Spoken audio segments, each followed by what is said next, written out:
දයාබර සහෝදර සහෝදරියනි, අද දවසේත් මේ ඉරිදා සන්ධ්‍යා භාගයේ ඒ පරම ගාම්භීර අභිධර්ම දේශනාව අපට කියා හදා දීමට අපගේ ආරාධනාව පරිදි මෙම ස්ථානයට වැඩම කරලා පූජ්‍යපාද තපෝවණේ රතන ස්වාමීන් වහන්සේත් ඊට අනුග්‍රහය දක්වමින් පූජ්‍යපාද අපරැක්කේ පඤ්ඤාසාර පොඩි ස්වාමීන් වහන්සේ මේ අවස්ථාවේදී අප සියලු දෙනාම සාදුනාදයක් පවත්වා පූජ්‍යපාද තපෝවණේ රතන ස්වාමීන් වහන්සේට ආරාධනා කර සිටිමු. අප සියලු දෙනා තිසරණ සහිත පංචශීලයේ පිළිපදුවා ඉන් අනතුරුව ඒ පරම ගාම්භීර අභිධර්ම දේශනාව පවත්වා ඉන් අනතුරුව ධර්ම සාකච්ඡාව පවත්වන ලෙසට සාදු සාදු සාදු. සත්පුරුෂ පින්වත්නි, තිසරණ සහිත පංචශීල සම්පත්තියේ පිහිටන්නට নমස්කාරය කියන්නේ. නමෝ තස්ස භගවතු අරහතෝ සම්මා සම්බුද්දස්ස. නමෝ තස්ස භගවතු අරහතෝ සම්මා සම්බුද්දස්ස. නමෝ තස්ස භගවතු අරහතෝ සම්මා සම්බුද්දස්ස. බුද්ධං සරණං ගච්ඡාමි.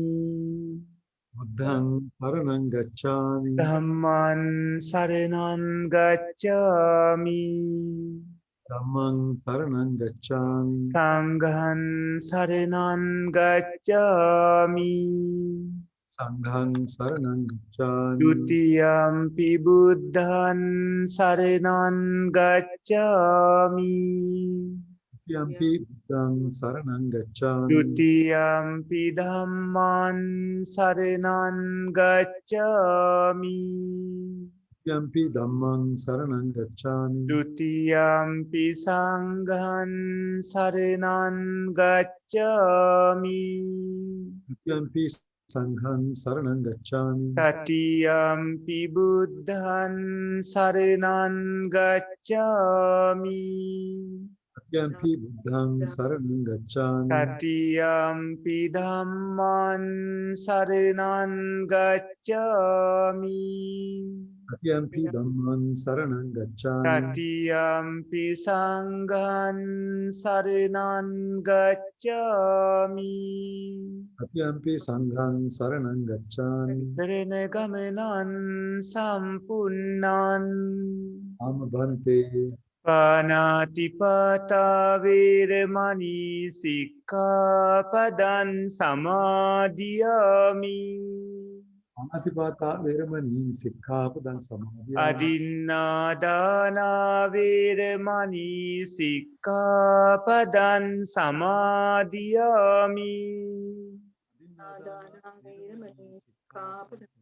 කාමීසු මිච්ඡාචාරා වේරමණී සික්ඛාපදං සමාදියාමි.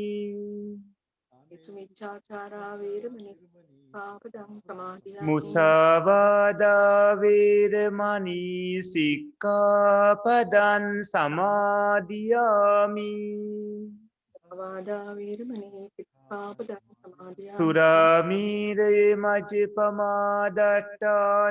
වේරමණී සික්ඛාපදං සමාදියාමි.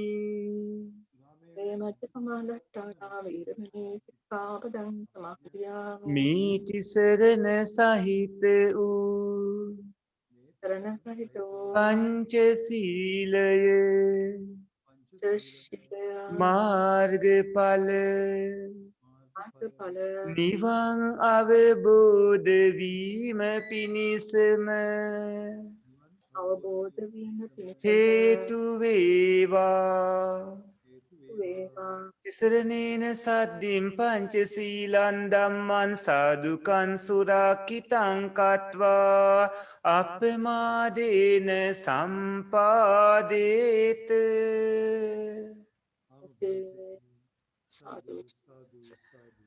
समन्त चक्रवालेषु अत्रा गच्छन्तु देवता सद्धम्मं मुनिराजस्य सुनन्तु सगमुक्तं ධම්මස්සවන කාලෝ අයන් බදන්තා ධම්මා ශ්‍රවණ කාලු අයං බදන්තා ධම්මා ශ්‍රවණ කාලු අයං බදන්තා සාදු සාදු සාදු. නමෝ තස් භගවතු අරහතු සම්මා සම්බුද්දස්ස නමෝ තස් භගවතු අරහතු සම්මා සම්බුද්දස්ස නමෝ තස් භගවතු අරහතු සම්මා සම්බුද්දස්ස සාදු සාදු සාදු. කරුණාවන්ත ගුණබර සත්පුරුෂ පින්වත්නි අභිධර්මයේ උගන්වන පාඩම් මාලාවේ 10 වෙනි පාඩම අද දවසට නියමිත වෙන්නේ. රත්නපුර මිනිපුර අමාසාන්ත තපුවනාරාම සේනාසනයේ සිට පින්වත්නි සජීවීව ඔය ඇත්ත හැම අපි සම්බන්ධ වෙන්නේ ඔය ඇත්තොත් විවිධ රටවල් වලින් ගිහින් අද සම්බන්ධ වෙනවා. පින්වත් සත්පුරුෂ පින්වත්නි අද ඔය ඇත්ත ඉගෙන ගන්න හදන්නේ කලින් සතියේ ඉගෙනගත්ත කාමාවචර කුසල් ඒ කාමාවචර මහා කුසාසිත 8ට ලැබෙන විපාක සිත් 8. මේ වෙනකොට ඔය පින්වතුන්ට ඊළඟ භවයක ප්‍රතිසන්දිය ලබා දෙන සිත් දෙකක් හම්බ වුණා. අකුසල විපාක උපේක්ඛා සහගත සම්පීන සිතකුයි කුසල විපාක උපේක්ඛා සහගත සම්පීන සිතකුයි දැනට ඉගෙනගෙන අවසන් කරපු අසෝබන සිත් 30 හම්බ වුණා. දැන් පින්වත්නි ඔය ඇත්තන්ට අද මේ හම්බ වෙන්නේ පින්වත්නි තවත් ඒ වගේ ප්‍රතිසන්දිය ලබා දෙන සිත් 8ක්. ඒ අපි කලින් සතියේ ඉගෙන ගත්තේ කාමාවචර කාමසෝබන සිත් කාමසෝබන කුසල් සිත් 8ට හම්බ වෙන විපාක සිත් 8. මේ විපාක සිත් 8ට ප්‍රතිසන්දියක් ලබා දෙන්න පුළුවන්. ඒ වගේම ප්‍රවෘත්ති විපාකයක් ලබා දෙන්න පුළුවන්. මේ සිත් 8න් සිද්ධ වෙන්නේ පුදුමාකාර විදිහට පින්වත්නි සුඛිත මුවිතකන් සෝපත්කමක් මේ සත්ත්ව ලෝකයේ සැරිසරන මනුෂ්‍ය භූමිය උපදින අයට ඒ වගේම දිව්‍ය භූමි බ්‍රහ්ම භූමි වල උප්පත්තිය ලබන අය අතරේ පින්වත්නි මනුෂ්‍ය භූමි දිව්‍ය භූමි වල උප්පත්තිය ලබා දීම මෙන්න මේ සිත් වලින් කෙරෙනවා. හැබැයි රූපාවචර අරූපාවචර බ්‍රහ්ම භූමියක උප්පත්තිය ලබා දීම වෙන්නේ ඉදිරියේදී ඉගෙන ගන්න තියෙන සිත්වලදී. මේ සිත් වලින් පින්වත්නි සුගති සම්පත් ලැබෙනවා. ඒ තැන්වල කොතැනක උප්පත්තිය ලැබුවත් නරකී ප්‍රඥාත් තිරිසන් ප්‍රේත අසුර මනුෂ්‍ය දිව්‍ය බ්‍රහ්ම ආදී කොතැනක උප්පත්තිය ලැබුවත් පින්වත්නි කුසාසිත අවස්ථානුකූලව ලැබෙනවා. නමුත් නරකී කියන්නේ දුක්ඛිතම තැනක්. නරකී ඊට පස්තාව නොලැබෙන තරම් මේ කුසල විපාක ලැබෙන්න ඒ හැම විටකම නරකයේදී දුක්ඛිත කටුක විපාකමයි හම්බ වෙන්නේ. නමුත් තිරිසංගත සත්වය අතරදී එහෙමනම් පින්වත්නි නිවසක ඇති කරන සුරතා සුනකීක් විදිහට හරි යහපත් ප්‍රතිඵල රාශියක් ලැබෙනවා ප්‍රතිසන්දියේ නරක වුණත් ප්‍රවෘත්ති විපාකවලදී. පින්වත්නි කාමාවචර මහා විපාක සිත් 8. කාමාවචර මහා කුසාසිත 8ට හම්බ වෙන විපාක සිත් විදිහට ලැබෙන සිත් හඳුන්වන්නේ කාමාවචර මහා කුසල විපාක සිත් කියලා. ඒ කුසල විපාක සිත් 8ක් තියෙනවා. ඒ 8 ඔය ඇත්තු ඉගෙනගත්ත අර කලින් ඉගෙනගත්ත කාමාවචර කුසාසිත 8ේම නම තියෙන කුසල් සිත වෙනුවට විපාක සිත විදිහට විතරක් කියන්න තියෙන සිත් 8ක්. හැම අතින්ම පින්වත්නි සමානයි කලින් ඉගෙනගත්ත කුසල් සිත්වලට. ඒ එක පළවෙනි කුසල් සිත මේ විපාක කුසල් සිත හැම අතින්ම සමානයි. පළවෙනි කුසල් සිත පින්වත්නි ජවන සිතක් විදිහට පළවෙනි කුසල් සිත ඇති වෙනවා. මේ සිත විපාක සිතක් විදිහට ඇති වෙනවා. මෙතනදී පින්වත්නි පළවෙනි හිත වෙන්නේ දැන් මගෙත් එක්කම කියමු මේ හැමෝම සෝමනස්ස සහගත ඥාන සම්පයුක්ත අසංකාරික විපාකසිත. සෝමනස්ස සහගත ඥාන සම්පයුක්ත සසංකාරික විපාකසිත. සෝමනස්ස සහගත ඥාන විප්පයුක්ත අසංකාරික විපාකසිත. සෝමනස්ස සහගත ඥාන විප්පයුක්ත සසංකාරික විපාකසිත. උපේක්ඛා සහගත ඥාන සම්පයුක්ත අසංකාරික විපාකසිත. උපේක්ඛා සහගත ඥාන සම්පයුක්ත සසංකාරික විපාකසිත. උපේක්ඛා සහගත ඥාන විප්පයුක්ත අසංකාරික විපාකසිත. උපේක්ඛා සහගත ඥාන විප්පයුක්ත සසංකාරික විපාකසිත. දැන් නැවතත් කියන්න. පළවෙනි හිත සෝමනස්ස සහගත, ඥාන සම්පයුක්ත අසංකාරික විපාක දෙවන හිත සෝමනස්ස සහගත ඥාන, සම්පයුක්ත සසංකාරික විපාක තුන්වන හිත සෝමනස්ස සහගත ඥාන විප්පයුක්ත, අසංකාරික විපාක හතරවන සිත සෝමනස්ස සාගත ඥාන විප්‍රයුක්ත පස්වන සිත, උපේක්ඛාසහගත ඥාන සම්පයුක්ත අසංකාරික සිත. හයවන සිත, උපේක්ඛාසහගත ඥාන උපේක්ඛාසහගත සම්පයුක්ත ඥාන සසංකාරික. සම්පයුක්ත සසංකාරික සිත. හත්වන සිත, උපේක්ඛාසහගත ඥාන විප්‍රයුක්ත ඥාන සසංකාරික. විප්‍රයුක්ත අසංකාරික සිත. අටවන සිත. උපේක්ඛාසහගත ඥාන විප්‍රයුක්ත සසංකාරික සිත. ඔය පින්වත්නි, එතකොට ওই විදිහට ඒ සිත් අට කටපාඩම් තියාගෙන කටපාඩම් කරගන්න. කලින් ඉගෙනගත්ත මහා විපාක සිත් අටට ලැබෙන ඒ කුසල විපාක, මේ කුසල් සිත් අටට ලැබෙන කුසල විපාක සිත් පින්වත්නි, හේතු කිසිවක් නොයෙදෙන අහේතුක මේ කුසල විපාක සිත් අට අහේතුක සිත්වලදී ඔය පින්වතුන් ඉගෙන ගත්තා. එතකොට මේ සිත් වලින් අහේතුක කුසල විපාක සිතොත් ලැබෙනවා. ඒ වගේම මේ සිත් නිසා පින්වත්නි ප්‍රතිසන්දියක් ලබා දෙනවා. එතකොට හේතු යෙදෙන්නේ නැතිවත් ප්‍රතිඵල ලැබෙනවා. හේතු යෙදෙමුණොත් ප්‍රතිඵල ලැබෙනවා. කුසල විපාක විදිහට අපි කැමති රූප, ශබ්ද, අරමුණු හම්බ වෙනකොට චක්කු විඥාන ආදී අහේතුක කුසල විපාක සිත් අට උපදිනවා. හැබැයි පින්වත්නි, දැන් මේ ඔය ඇත්තන්ට කියන මහා විපාක සිත් අට කුසල කර්මයන්ගේ විපාක විදිහට ලැබෙන හේතු යෙදෙන හිත්. අර අහේතුක සිත්වල කුසල විපාක සිත් අට හේතු යෙදෙන්නේ නැති සිත් මේ සිත්වල හේතු යෙදනවා. හැම අතින්ම කුසල සිත්වලට සමානයි. මේ මහා විපාක සිත් අටම පින්වත්නි ප්‍රතිසන්දියක් ලබා දෙනවා. පින්වත්නි, මනුස්ස භූමියයි චාතුරු මහරජිකේ තාවතින්සේ යාමේතුස්තේ නිර්මාදතිය පානිම්මිත වසවර්තියයි කියන ඔය භූමි හත අයිති වෙන්නේ කාම සුගති වලට. කාම සුගති හතක් තියෙනවා. ඔක්කොම කාම භූමි කීයක් තියෙනවද? ඔක්කොම කාම භූමි 11ක් තියෙනවා. ඒ කාම භූමි 11 මොනවද? 15 එකේ නම් මතක් කරගන්න. නරක තිසිසන් බේසාසුර. ඔව්. ඊට පස්සේ මනුෂ්‍ය චාතුම් මහරජික යාමය තාවතින්සේ යාමය යාම- තුසිතේ තාවතින්සි යාමේ නිම්මානති තුසිතය නිම්මන් රතිය. තව එකක් තියෙනවා. පරිනිම්මිත වසවර්තිය ඉන්නේ කොහෙද? පරිනිම්මිත වසවර්තිය. පරිනිම්මිත වසවර්තිය. එයාගේ හැමෝටම කරදර පීඩා තියෙන්නේ. එතකොට පින්වත්නි, මේ විදිහට කාමසුගති හතක් තියෙනවා. ඒ කාමසුගති හතේ මනුස්ස ලෝකයයි දිව්‍ය ලෝක 6යි කියන හත කාමසුගතියේ ප්‍රතිසන්දිය ලබා දෙනකොට මේ මහා විපාක සිත් අටෙන් එකක් ප්‍රතිසන්දි හිත විදිහට පහළ වෙනවා. මේ විපාක සිත් ලැබෙන්නේ කුසල කර්ම ශක්තියට අනුකූලවමයි. නුවණ යෙදීම හරි නුවණ නොයෙදීම හරි මත මේ කුසල් සිත් කොටස් මේ නුවණ යෙදීම සහ නුවණ නොයෙදීම අනුව කොටස් 4කට බෙදනවා. ප්‍රධාන වශයෙන් නුවණ යෙදෙන කුසල් සිත් විදියට නුවණ නොයෙදෙන කුසල් සිත් විදියට කොටස් දෙකකට බෙදෙනවා.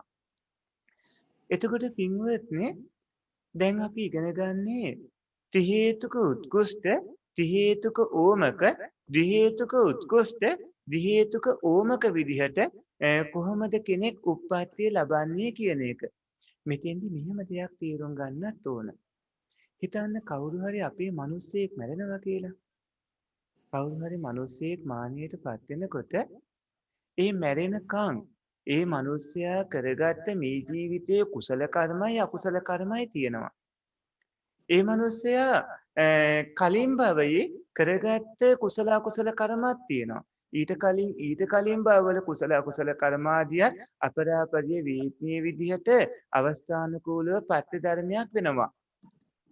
හැබැයි පින්වත්නි කොච්චර පින්කම් කරගෙන කොච්චර කුසල කර්මාදී කරගෙන කොහොම කටයුතු කරගත්තත් මානාසන්න වෙලාවේදී ඒ කෙනාට ඇතිවන චිත්ත වීතියට හමුවන කර්ම නිමිති ගති නිමිති කියන කාරණාවලට අදාළව ඒ අරමුණු වලට අදාළව ඒ චිත්තසංතතියේ හේතු යෙදෙන ආකාරය අනුව ඊළඟ ප්‍රතිසන්දි විඥානයේ විපාකයේ විදිහට ලැබෙනකොට ඒ අතීත කර්ම නිසා අරමුණුත් එක්ක මේ හිතට අනුරූපී විපාකසිත ලැබෙනකොට සමහර වෙලාවට මිනිස්සෙක් විදිහට හිතිය කෙනා බොහෝ පින්දහම් කරගෙන හිතිය කෙනා මානසාන වෙලාවේ හිත නරක් වුණාට පස්සේ උපදින්න පුළුවන් විවිධාකාර දුක්ඛිත තැන්වල තිරසන් සතෙක් වෙන්න පුළුවන්. එහෙම නැත්නම් තවත් ආකාරයකට තවත් මේ විවිධාකාර දුක්ඛිත තැන් වලට වැටෙන්න පුළුවන්. හැබැයි ඒකෙන් අදහස් කරන්නේ අතීතයේ හැම කුසලයක්ම අහෝස් වෙනවා කියලා. අද අවීචී මහ නරකාදී දේවදත්ත තිරුන් වහන්සේ දුක් විඳාට දේවදත්ත තිරුන් වහන්සේ මේ මනුස්ස භූමිය උපදවා ගත්ත පංචාභිඥා අතීත භවවල කරගෙන තිබ්බ කුසල කර්මයෝ මේ ජීවිතයේ සිල්වත් ගුණවත් මුල් කාල සීමාවේ කටයුතු කරපේ වගේ විපාක නැති වෙන්නේ නැහැ. දැන් අර උප්පත්තිය ලැබලා තියෙන්නේ අහේතුක උපේක්ඛා සහගත සම්තීන සිතක් ඇතිව ඒ අවීචී මහ නරකාදී හින්දා එහි ඉන්නතා කාලයක් දුක් විඳින්න සිද්ධ වෙනවා. නැවත එයින් අතමිටනාට පස්සේ අතමිටලා සුගති තැන් වලට පැමිණෙමින් බොහෝම ප්‍රබල විදිහට අර කුසල විපාකය බුද්ධි විඳිමින් අනාගතයේ සත්‍තිස් නමින් පසීබුතු වේවි. එතකොට ති හේතුක උත්කෘෂ්ඨ, ති හේතුක ඕමක, ද්වි හේතුක උත්කෘෂ්ඨ, ද්වි හේතුක ඕමක විදිහට පින්වත්නි හතර ආකාරයක් තියෙනවා. ඒ හතර ආකාරයේදී අපි ති හේතුක උත්කෘෂ්ඨ, ති හේතුක ඕමක, ද්වි හේතුක උත්කෘෂ්ඨ, ද්වි හේතුක ඕමක කියන අවස්ථා කොහොමද වෙන්නේ කියලා දැන් තේරුම් ගන්න ඕනේ. අලෝභය, අදෝසය, අමෝහය කියන හේතු තුනම යෙදෙන ති හේතුක උත්කෘෂ්ඨ කුසල කර්මයක ප්‍රතිසන්දි විපාක විදිහට ඥාන සම්පයුක්ත මහා විපාකසිත හතරෙන් එකක් ඇතිව උපදිනවා. ඒ කෙනා කාමසුගතියේ උපත ලබා විපාකානිසංස විදිහට බොහෝ ලෞකික සම්පත් ලබන කෙනෙක් වෙනවා. ඒ කිව්වේ කෙනෙක් ඉන්නකොට ඒ කෙනාගේ මානාසන්න වෙලාවේ භාර්යාව නම් ස්වාමි පුරුෂයා, ස්වාමි පුරුෂයා නම් භාර්යාව, නැත්නම් මව හෝ පියා නම් පින්බර දරුවෙක්, දියණියක් හෝ පුතෙක්. එහෙම නැත්නම් කවුරු හරි කල්යාණ මිත්‍රයෙක්, නුවණැති කෙනෙක්, පින්වන්ත අපේ ස්වාමින් වහන්සේ නම කවුරු හෝ පින්වතෙක් අර මානාසන්න වෙලාවේදී හිත නරක වෙන්න දෙන්නේ නැතුව ඒ කෙනාගේ හිත බොහොම සංසුන්ව තැම්පතතාවමින් කුසල අරමුණකට ගත්ත කියලා කියමු. ඒ කෙනා ජීවිතයේ සතුන් මැරීම්, සොරකම් කිරීම, කාමීවාද අන්සතු කාන්තා පිරිමින් ඇසුරු කරලා ගණිකා හෝ සල්ලාල ජීවිත ගෙවමින් බොරු කීම, අද්‍රව්‍ය ආදී අරගෙන කොහොම ජීවත් වුණත් මානසාන විලාව හිත නරක වෙන්න දෙන්නේ නැතුව පින්බර කල්යාණ මිත්‍රයේ ඇසුරෙන් හිත යහපත් පැත්තකට යොමු කරගත්ත කියමු.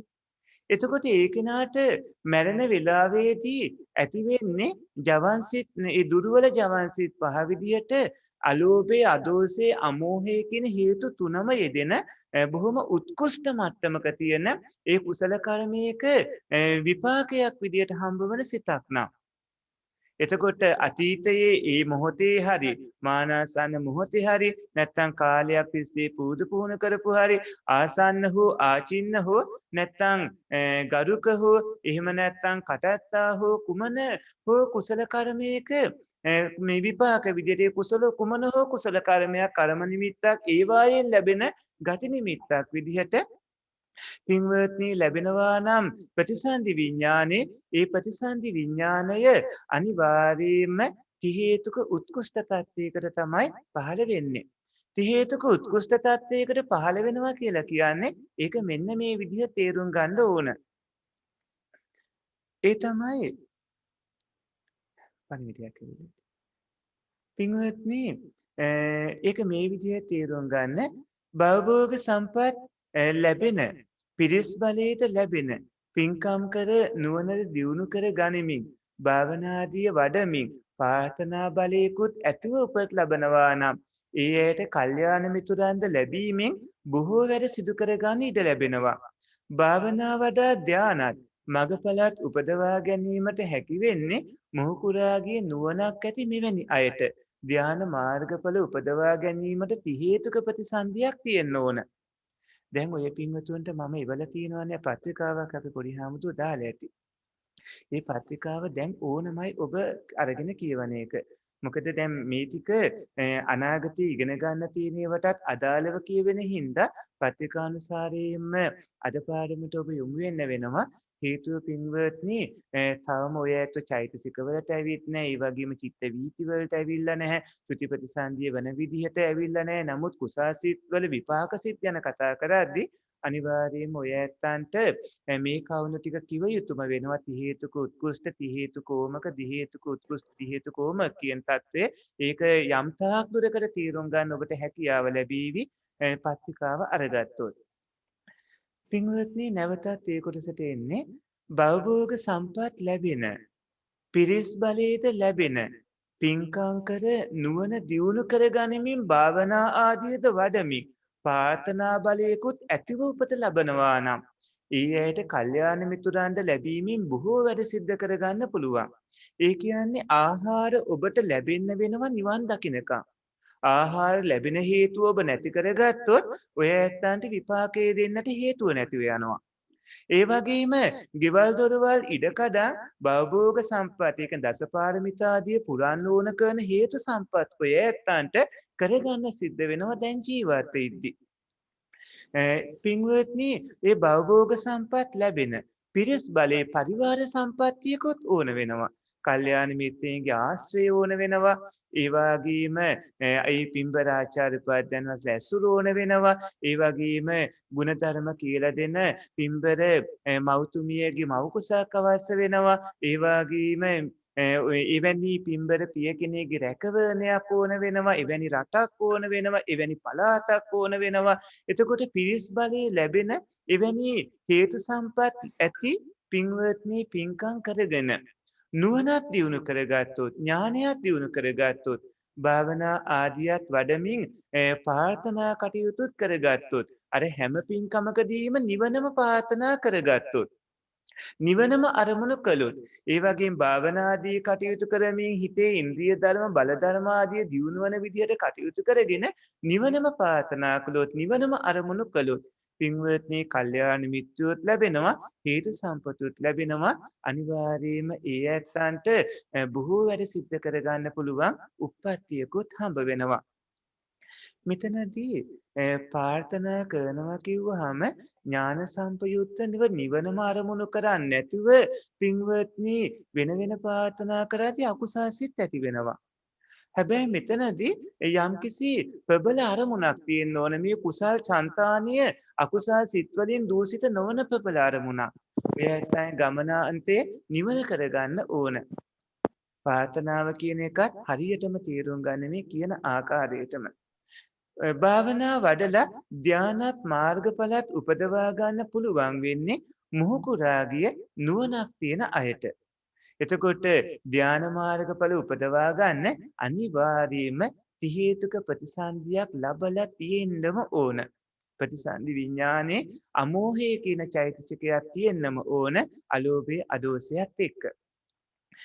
ඊළඟට නුවණ දියුණු වෙන්නේ නැතිව ස්වල්ප දැනුමක් ඇතිව කරන කුසලයට ති හේතුක ප්‍රතිසන්දියක් ලබා දෙන්න පුළුවන් කමක් නැහැ. ඒකින් ලැබෙන්නේ දි හේතුක ප්‍රතිසන්දියක්. එතකොට ප්‍රතිසන්දි හිත විදිහට ලැබෙන්නේ ඥාන විප්‍රයුක්ත මහා විපාකසිත හතරෙන් එකක්. ඒකේන මනුස්ස ලෝකයේ උප්පත්තිය ලැබලා ස්වල්ප සැප සම්පත් ලබාගෙන සතුටින් ජීවත් වෙනවා. ඒ සම්පත් ලබන්නත් බොහෝ වෙහෙසක් මහන්සියක් ඒ කෙනාට ගන්න වෙනවා. ඒ කියන්නේ පින්වත්නි ති හේතුක ප්‍රතිසන්දියක් ලබා දෙන්න ශක්තියක් නැති හැබැයි නුවණ දියුණු නොවි ස්වල්ප දැනුමක් ඇතිව කරන කර්මඵල විශ්වාස කිරීම ආදිය ස්වල්ප මට්ටමකට තියෙනවා. හැබැයි ප්‍රබල විදිහට කලින් අවස්ථාවේ වගේ නුවණ දියුණු වෙලා නැහැ. හැබැයි ති හේතුක කුසාසිතකින් කරගත්ත දුර්වලයි මේ සිත. ඒකේ විපාක සත්‍යයේ ති හේතුක ප්‍රතිසන්දියක් නෙමෙයි දි හේතුක ප්‍රතිසන්දියක් වෙනවා. ඒ කියන්නේ අලෝභ අදෝස සමෝහ කියන හේතු තුනම යෙත්න ප්‍රතිසන්දි විඥානයක් ලැබෙන්නේ ලැබෙන්නේ දි හේතුක ප්‍රතිසන්දිය. අන්න එතකොට පින්වත්නි ප්‍රතිසන්දි හිත විදිහට ලැබෙන්නේ ඥාන විප්‍රයුක්ත මහා විපාකසිත හතරෙන් එකක්. ඒ කෙනාට මනුස්ස ලෝකේ උපත ලැබලා ස්වල්ප සැප සම්පත් ලබාගෙන සතුටින් ජීවත් වෙන්න පුළුවන්. ඒ සම්පත් ලබන්නත් බොහෝ වෙහෙසක් මහන්සියක් ගන්න සිද්ධ වෙනවා. සමහරුන්ට පින්වත්නි සම්පත් ආදිය නොලැබුණත් ඒ කෙනා ති හේතුක උත්කෘෂ්ඨ විදිහටම උපාත්ය ලැබලා තියෙනවා. ඒකට හේතුව ඒ උදවිය සම්පත් ලැබෙන පින්කම් කරගෙන නැහැ. නමුත් ති හේතුක උත්කෘෂ්ඨ තත්වයකට පත්වන චිත්ත සන්තතියක් ලැබුණ හින්දා ඒ විපාකයේ හින්දා දුප්පත් වුණත් මොනතරම් අපහසු වුණත් සුනීත සෝපාක වගේ වුණත් කිසිම අපහසුාවක් නැතුව ඒ ඇයට මඟපල් ලබන්නත් පුළුවන්කම ලැබෙනවා. හැබැයි ඒ ති හේතුක උත්කෘෂ්ඨ තත්වයක් වෙන්න ඕන.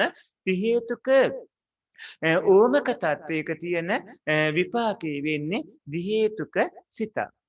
ඊට පස්සේ දි හේතුක උත්කෘෂ්ඨ කුසලයේ කියලා කියන්නේ අලෝභ අදෝස කියන හේතු දෙක විතරක් බලවත් යෙදෙනවා. ඥාන සම්පයුක්ත හිත අතරින් එකකින් උපත ලබන පුද්ගලයා ඥාන විප්‍රයුක්ත සිත් මෙතන එන්නේ. ඥාන විප්‍රයුක්ත සිත් හතරින් එකකින් උප්පත්තිය ලබන පුද්ගලයා පින්වත්නි දුර්වල ති හේතුකයාට හැම අතින්ම සමානයි.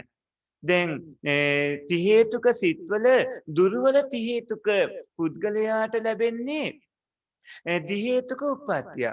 අන්න ඒ හා සමාන උප්පත්තියක් තමයි අලෝභ අදෝස කියන හේතු දෙක යෙදෙන කෙනාට ලැබෙන්නේ. ඒකයි ඔය ඇත්තන්ට අපි කියන්නේ ධර්මය ඉගෙන ගන්න කියලා. ධර්මය ඉගෙනගෙන පින්වත්නි කර්මඵල විපාක දෙන විදිහ දැනගන්න කියලා. ධර්ම දේශනාදී අහුම්කම් දෙන්න කියලා. කර්මඵල විපාක දෙන විදිහ දැනගත්තාම ඔය ඇත්තෝ ඥාන සම්පයුක්තවමයි මේ පින්කම් කරගන්නේ. එතකොට ලැබෙන්නේ ති හේතුක උත්කෘෂ්ඨ ඥාන සම්පයුක්ත ප්‍රබල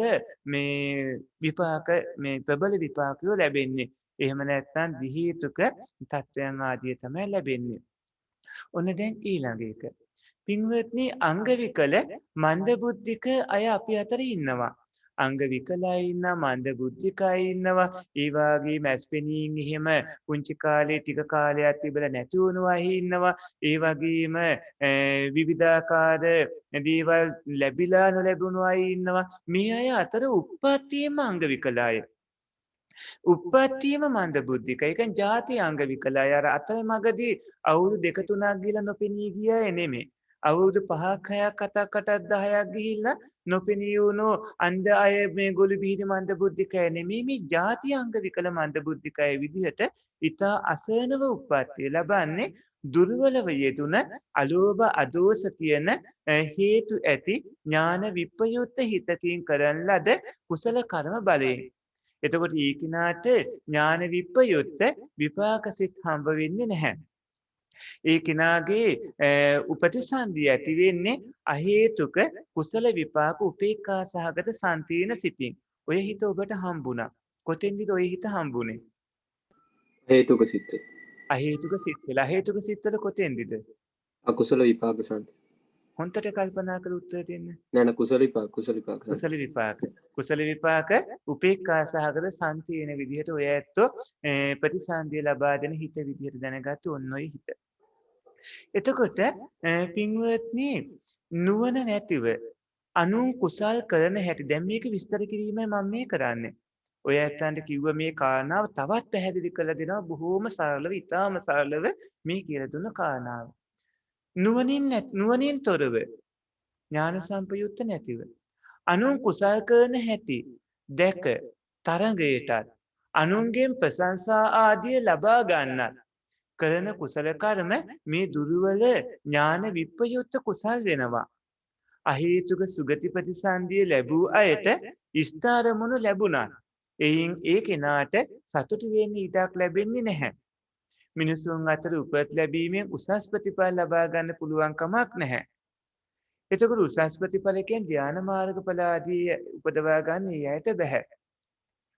මහා විපාක සිත් 8න් ප්‍රතිසන්දිය ලැබුව අයට කර්ම ශක්තිය තියෙන තාක් කාලයක් ප්‍රවෘත්ති විපාක විදිහට මේ මහා විපාක සිත් 8 කර්මයට අනුකූලව හට ගන්නවා.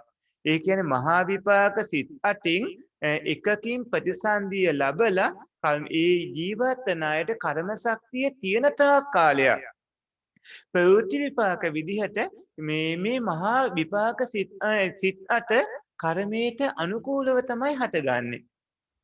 ති හේතුක උත්කෘෂ්ඨ කුසල් කරපු අයට විපාක ආනිසංස විදිහට විවිධ සැප සම්පත් ලැබෙනවා. මේ මහා විපාක සිත් 4 ඒවට උපකාර වෙනවා. ස්ථාරමුණු හමු වෙනකොට චක්කු විඥාන ආදී අහේතුක කුසල විපාක සිත් පළමුව ඉපදලා පස්සේ ඊයින් ඇතිවන සතුට විඳීමේදී මහා විපාක සිත් ටික තමයි ලැබෙන්නේ. ඒක හොඳට මතක තියාගන්න. එතකොට ඉෂ්ඨාරමුණු හමු වෙද්දී අපි කැමැති ප්‍රියමනාප අරමුණක් හම්බ වෙනකොට කුසල චක්කු විඥානාදී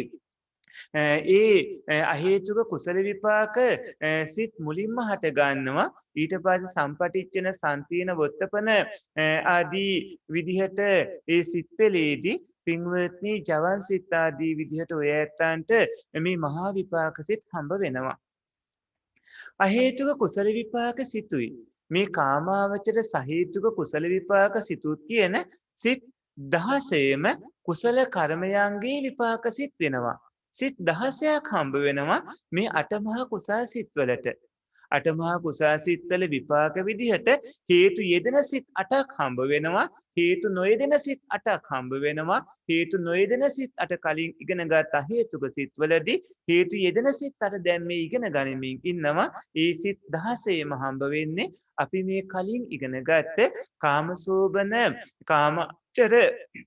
කාමසෝබන කුසල සිත් 8 විපාක විදිහට. පින්වත්නි මේ විදිහට ඔය ඇත්තෝ මේ කාරණාව තේරුම් ගන්න ඕන. ප්‍රවෘත්ති විපාක විදිහට මේ අහේතුක අකුසල විපාක සිත් 7ක් ප්‍රවෘත්ති විපාක විදිහට අහේතුක කුසල විපාක සිත් 8ක් ඒ වගේම පින්වත්නි සහේතුක මහා විපාක සිත් 8ක් කියලා විපාක සිත් 23ම අපිටත් ලැබෙනවා. බුද්ධ ආදී ආර්යයන් වහන්සේලාටත් මේ විපාක සිත් 23ම හම්බ වෙනවා. එතකොට අහේතුක සිත් 18 දී අහේතුක අකුසල විපාක සිත් 7ක් හම්බ වෙනවා බුද්ධ ආදී සීල උත්තමයන් වහන්සේලාට.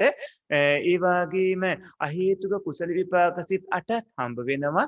ඒ වගේම අපි දැන් මේ ඉගෙනගත්ත මේ සහේතුක මහා විපාක සිත් 8ක් කියන මේ විපාක සිත් 23ම ලැබෙනවා බුදුරජාණන් වහන්සේලාට, පසේ බුදුරජාණන් වහන්සේලාට, අග්‍රශ්‍රාවකයන් වහන්සේලාට, මහරහතන් වහන්සේලාට, පෘථග්ජන අපට ඒ කියන්නේ සියලු සත්ත්වයින්ට පින්වත්නි ලැබෙනවා. මෙතන පෘථග්ජන අප කියන වචනය ගත්තේ සියලු සත්ත්වයින්ට අදාළ කාරණා පැහැදිලි කරන්න ඕන හින්දා සියලු සත්ත්වය අරමුණු කරන්නට.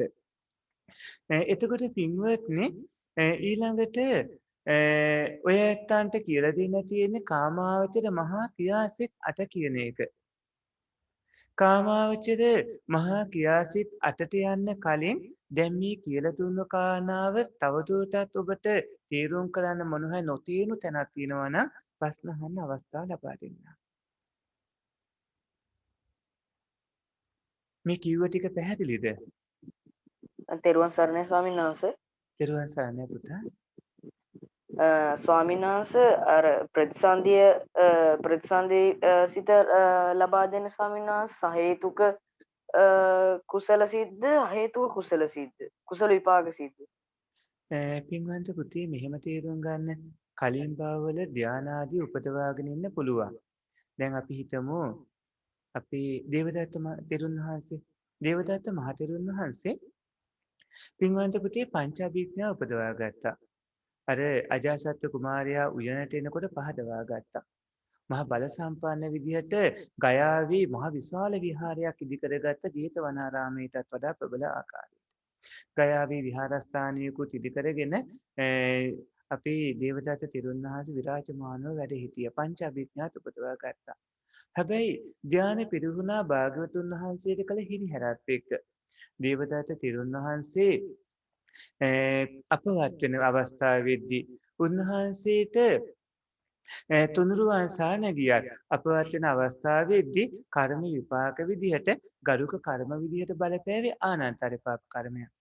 එතකොට ආනන්තර පාප කර්මයක් නිසා දේවදත්ත තෙරුන් වහන්සේ උප්පත්තිය ලැබිය දුගතියේ. දුගතියේ උප්පත්තිය ලැබනකොට අර පංචාභිඥාවල කුසල විපාකයෝ විපාක දෙන අවස්ථාව ලැබෙන්නේ නැහැ. ඒ වගේම අර සිල්වත් ගුණවත්ව ගත කරපු ජීවිතයේ ඒ කුසල විපාක දෙන අවස්ථාව ලැබෙන්නේ නැහැ. ඒ නරකයේ හැටියට ලැබෙන්නේ අකුසල විපාක. හැබැයි මනුස්ස භූමියේ උප්පත්තිය ලබන අය අතරේ පින්වන්ත පුතේ කෙනෙක් උප්පත්තිය ලබන්න පුළුවන් අහේතුක උපේක්ඛා සහගත කුසල විපාක සම්පේන සිතකින්. එතකොට අහේතුක උපේක්ඛා සහගත මේ කුසල විපාක සම්පේන සිත බවට පත් වෙන්න පුළුවන් මානාසන්න වෙලාවේ හිත යම් විදිහකට නරක වුණොත්. මානසන්න වෙලාවේදී හිත හොඳටම නරක වුණොත් උප්පත්තිය ලබන්නේ මේ අකුසල විපාක අකුසල සිත් ඇතිවන හින්දා අකුසල විපාක සිතකින් උපදින්නේ. නමුත් හොඳටම නරක වෙන්නේ නැතුව යම් විදිහකට ඥාන සම්පයුක්ත වෙන්නේ නැතිව දිහේතුක ඕමක වගේ තත්ත්වයක තිබ්බෝතින් අලෝභය අදෝසේ තියෙනවා. හැබැයි දිහේතුක ඕමක වුණා. උත්කෘෂ්ට වුණෙත් නැහැ. ඒක නිසා ඒකේ විපාක විදිහට ලැබෙන්නේ ಜಾති අන්දගුළු බිහිරි ආදී ස්වභාවයක්. උප්පත්තියේම අන්දගුළු බිහිරි ආදී තත්වයක්.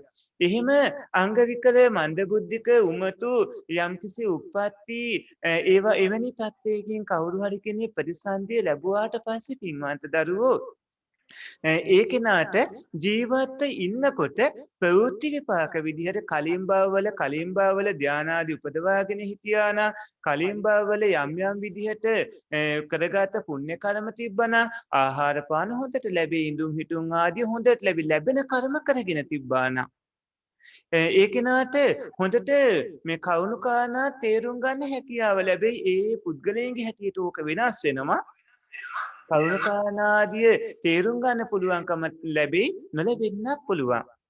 ඒ විදිහට කොහොම වුණත් ඒ වගේ කෙනෙක්ට බැහැ මොන විදිහකින්වත් දැන් මේ ඉන්න අහේතුක මේ කුසල විපාක සම්පේන සිතින් ලැබලා තියෙන මෙන්න මේ මනුස්ස භූමිය තුල ධාන හෝ මාර්ගඵල උපදවා ගන්න.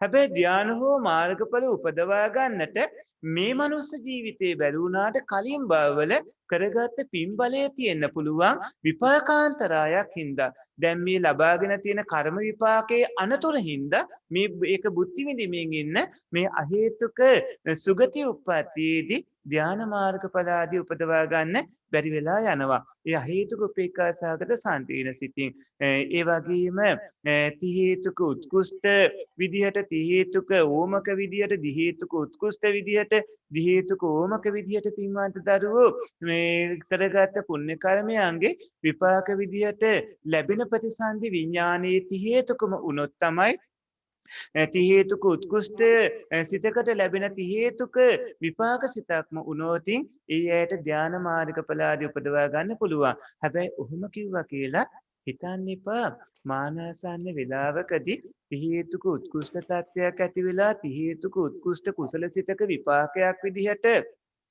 ඒ කෙනාට මේ ප්‍රතිසන්දිය ලැබුව පමණින් මාර්ගඵල ධාන උපදවා ගන්න පුළුවන් කියලා. අතන මරණාසන්න වෙලාවේ කරගත් අතීතයේ කරගෙන තිබ්බ කර්මයක් හෝ කර්ම නිමිත්තක් හෝ ගති නිමිත්තක් හෝ නිසා පින්වත්නි ඒ කෙනාට මානසන්න වෙලාවේ හිත යහපත් වුණු හින්දා මනුස්ස භූමියේ ති හේතුක උත්කෘෂ්ඨ ප්‍රතිසන්දි විඥානයක් ලැබුණාට ඒ කෙනාගේ දාන පාරමිතා සීල පාරමිතා ආදී පාරමී ශක්තිය දුර්වල නම් ති හේතුක ප්‍රතිසන්දියක් වුණත් පාරමී ශක්තිය දුර්වල නම් ඒ කෙනා ති හේතුක වුණත් වැඩක් නැහැ මඟපල් ලබන්න පුළුවන් කමක් නැහැ. කර්මාන්තරයෙන් නම් ඉන්නේ නැත්නම් විපාකාන්තරය ක්ලේශාන්තරය වගේ අනතුරු වල ඉන්නවා නම් ති හේතුක සමහරට අතීත භවවල මේ හොඳ පාරමිතා ශක්තියක් තියෙනවා. ඒ වුණාට ඒ කෙනා ප්‍රතිසන්දියේ ති හේතුක උත්කෘෂ්ඨ තත්ත්වයකත් ඉන්නවා.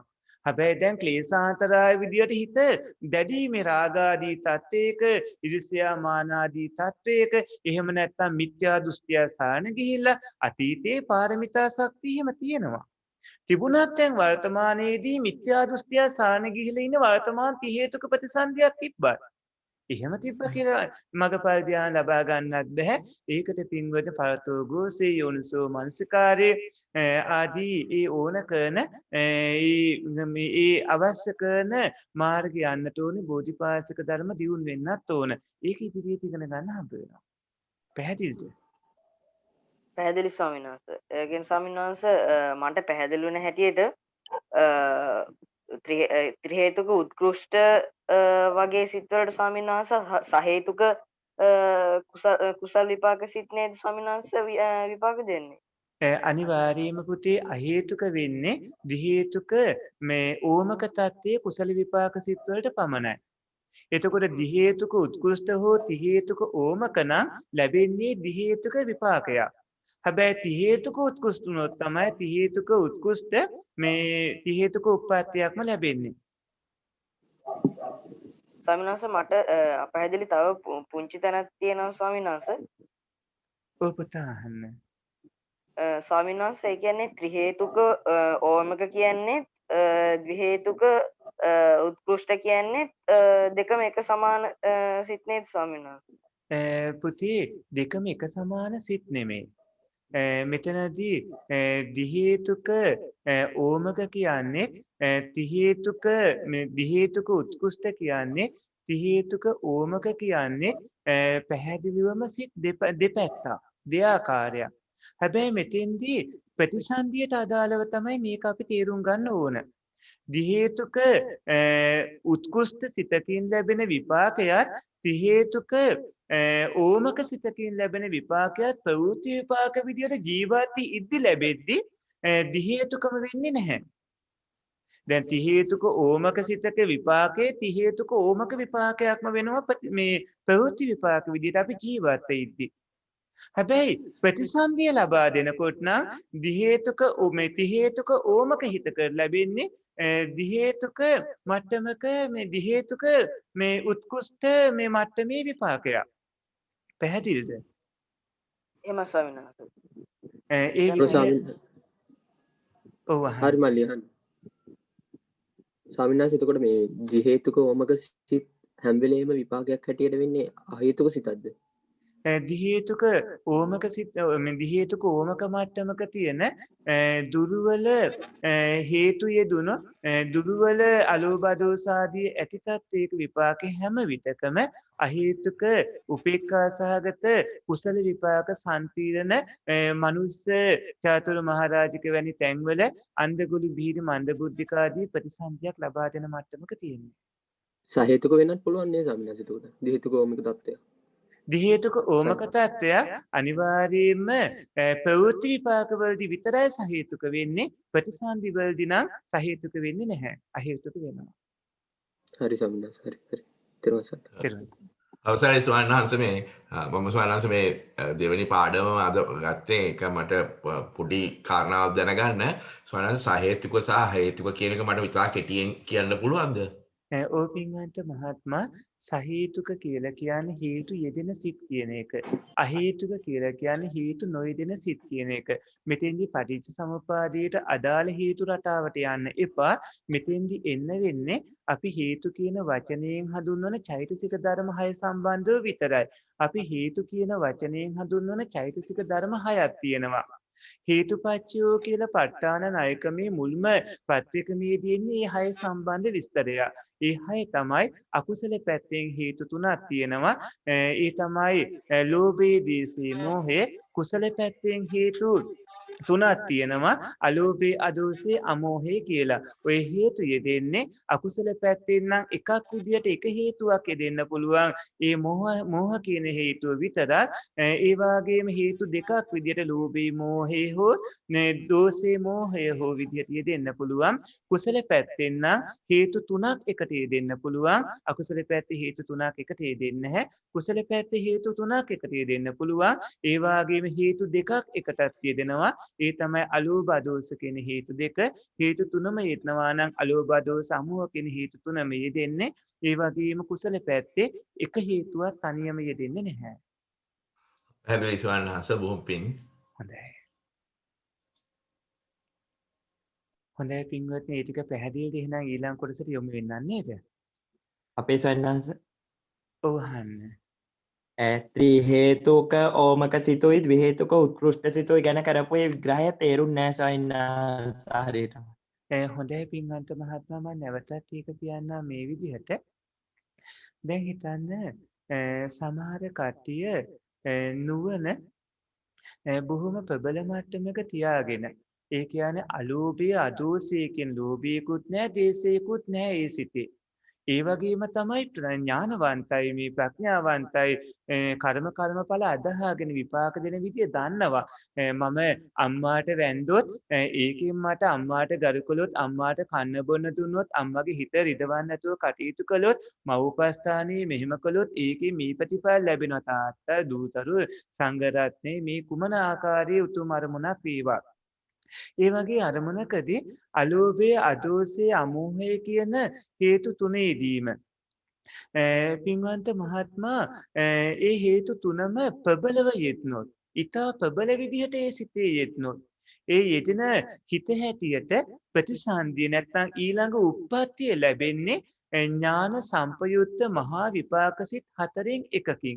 ඒ කියන්නේ සෝමනස්ස සහගත ඥාන සම්පයුක්ත අසංකාරික සසංකාරික හරි, උපේක්ඛා සහගත ඥාන සම්පයුක්ත අසංකාරික සසංකාරික හරි, ඔන්න ඔය සිත් 4න් එකකින් තමයි ඒ කෙනාට මේ ප්‍රතිසන්දිය ලැබෙන්නේ. ඒ කෙනා එහෙම උප්පත්තිය ලැබුවාම මනුස්ස භූමියේ, දිව්‍ය භූමිවල මාර්ගඵල උපදවා ගත හැකි. ඒ වගේම සැප සම්පත් බොහෝම බුද්ධි විඳිය හැකි තත්ත්වයක ඉන්නවා. නමුත් සැප සම්පත්තියෙන් බුද්ධි විඳින්න බැරිව ති හේතුක උත්කෘෂ්ඨ තත්ත්වයකට කෙනෙක් උපදින්න පුළුවන්. එහෙම උපදිනවා නම් උපදින්නේ අතීත භවවල දාන ආදී දුර්වලකම හින්දා, හරියට අපේ ලෝසක මහරහතන් වහන්සේ වගේ. එතකොට ඒ ති හේතුක උත්කෘෂ්ඨ ඊළඟට පින්වන්ත මහත්මයා දි හේතුක මට්ටමට එනකොට ඊට කලින් අපි භවභෝග සම්පත් ලැබෙන, පිරිස් බලය ලැබෙන, පින්කම් කරලා නුවණ දියුණු කරගෙන භාවනා එහෙම වඩලා නිවනම අරමුණු කරලා ප්‍රාර්ථනා කරනකොට භවභෝග සම්පත් ආදී සියල්ලම ඒ ඇයට ලැබෙනවා. ධ්‍යාන මාර්ගඵලත් උපදවා ගන්න පුළුවන්කම ලැබෙනවා. මෙන්න මේ ති හේතුක උත්කෘෂ්ඨ ප්‍රතිසන්දියක් ලැබුව අයට එතෙන්දී ති හේතුක උත්කෘෂ්ඨ ප්‍රතිසන්දියක් ලැබූ පමණින් මාර්ගඵල ධ්‍යාන ලැබෙන්නේ. ඒකට හේතුව ඒ කෙනාගේ පාරමිතා ශක්තිය තියෙන්නත් ඕන, ක්ලේශාන්තරයන්ගෙන් මිදලා ඉන්නත් ඕන, මිත්‍යා දෘෂ්ටිය අත්හැරීම වගේ කාරණා වෙන්නත් ඕන. භාග්‍යවත් බුදුරජාණන් වහන්සේ බලන්න සමහර අයට ධර්ම දේශනා කරන්නට වෙලා වෙනකම් බලන් හිටියා.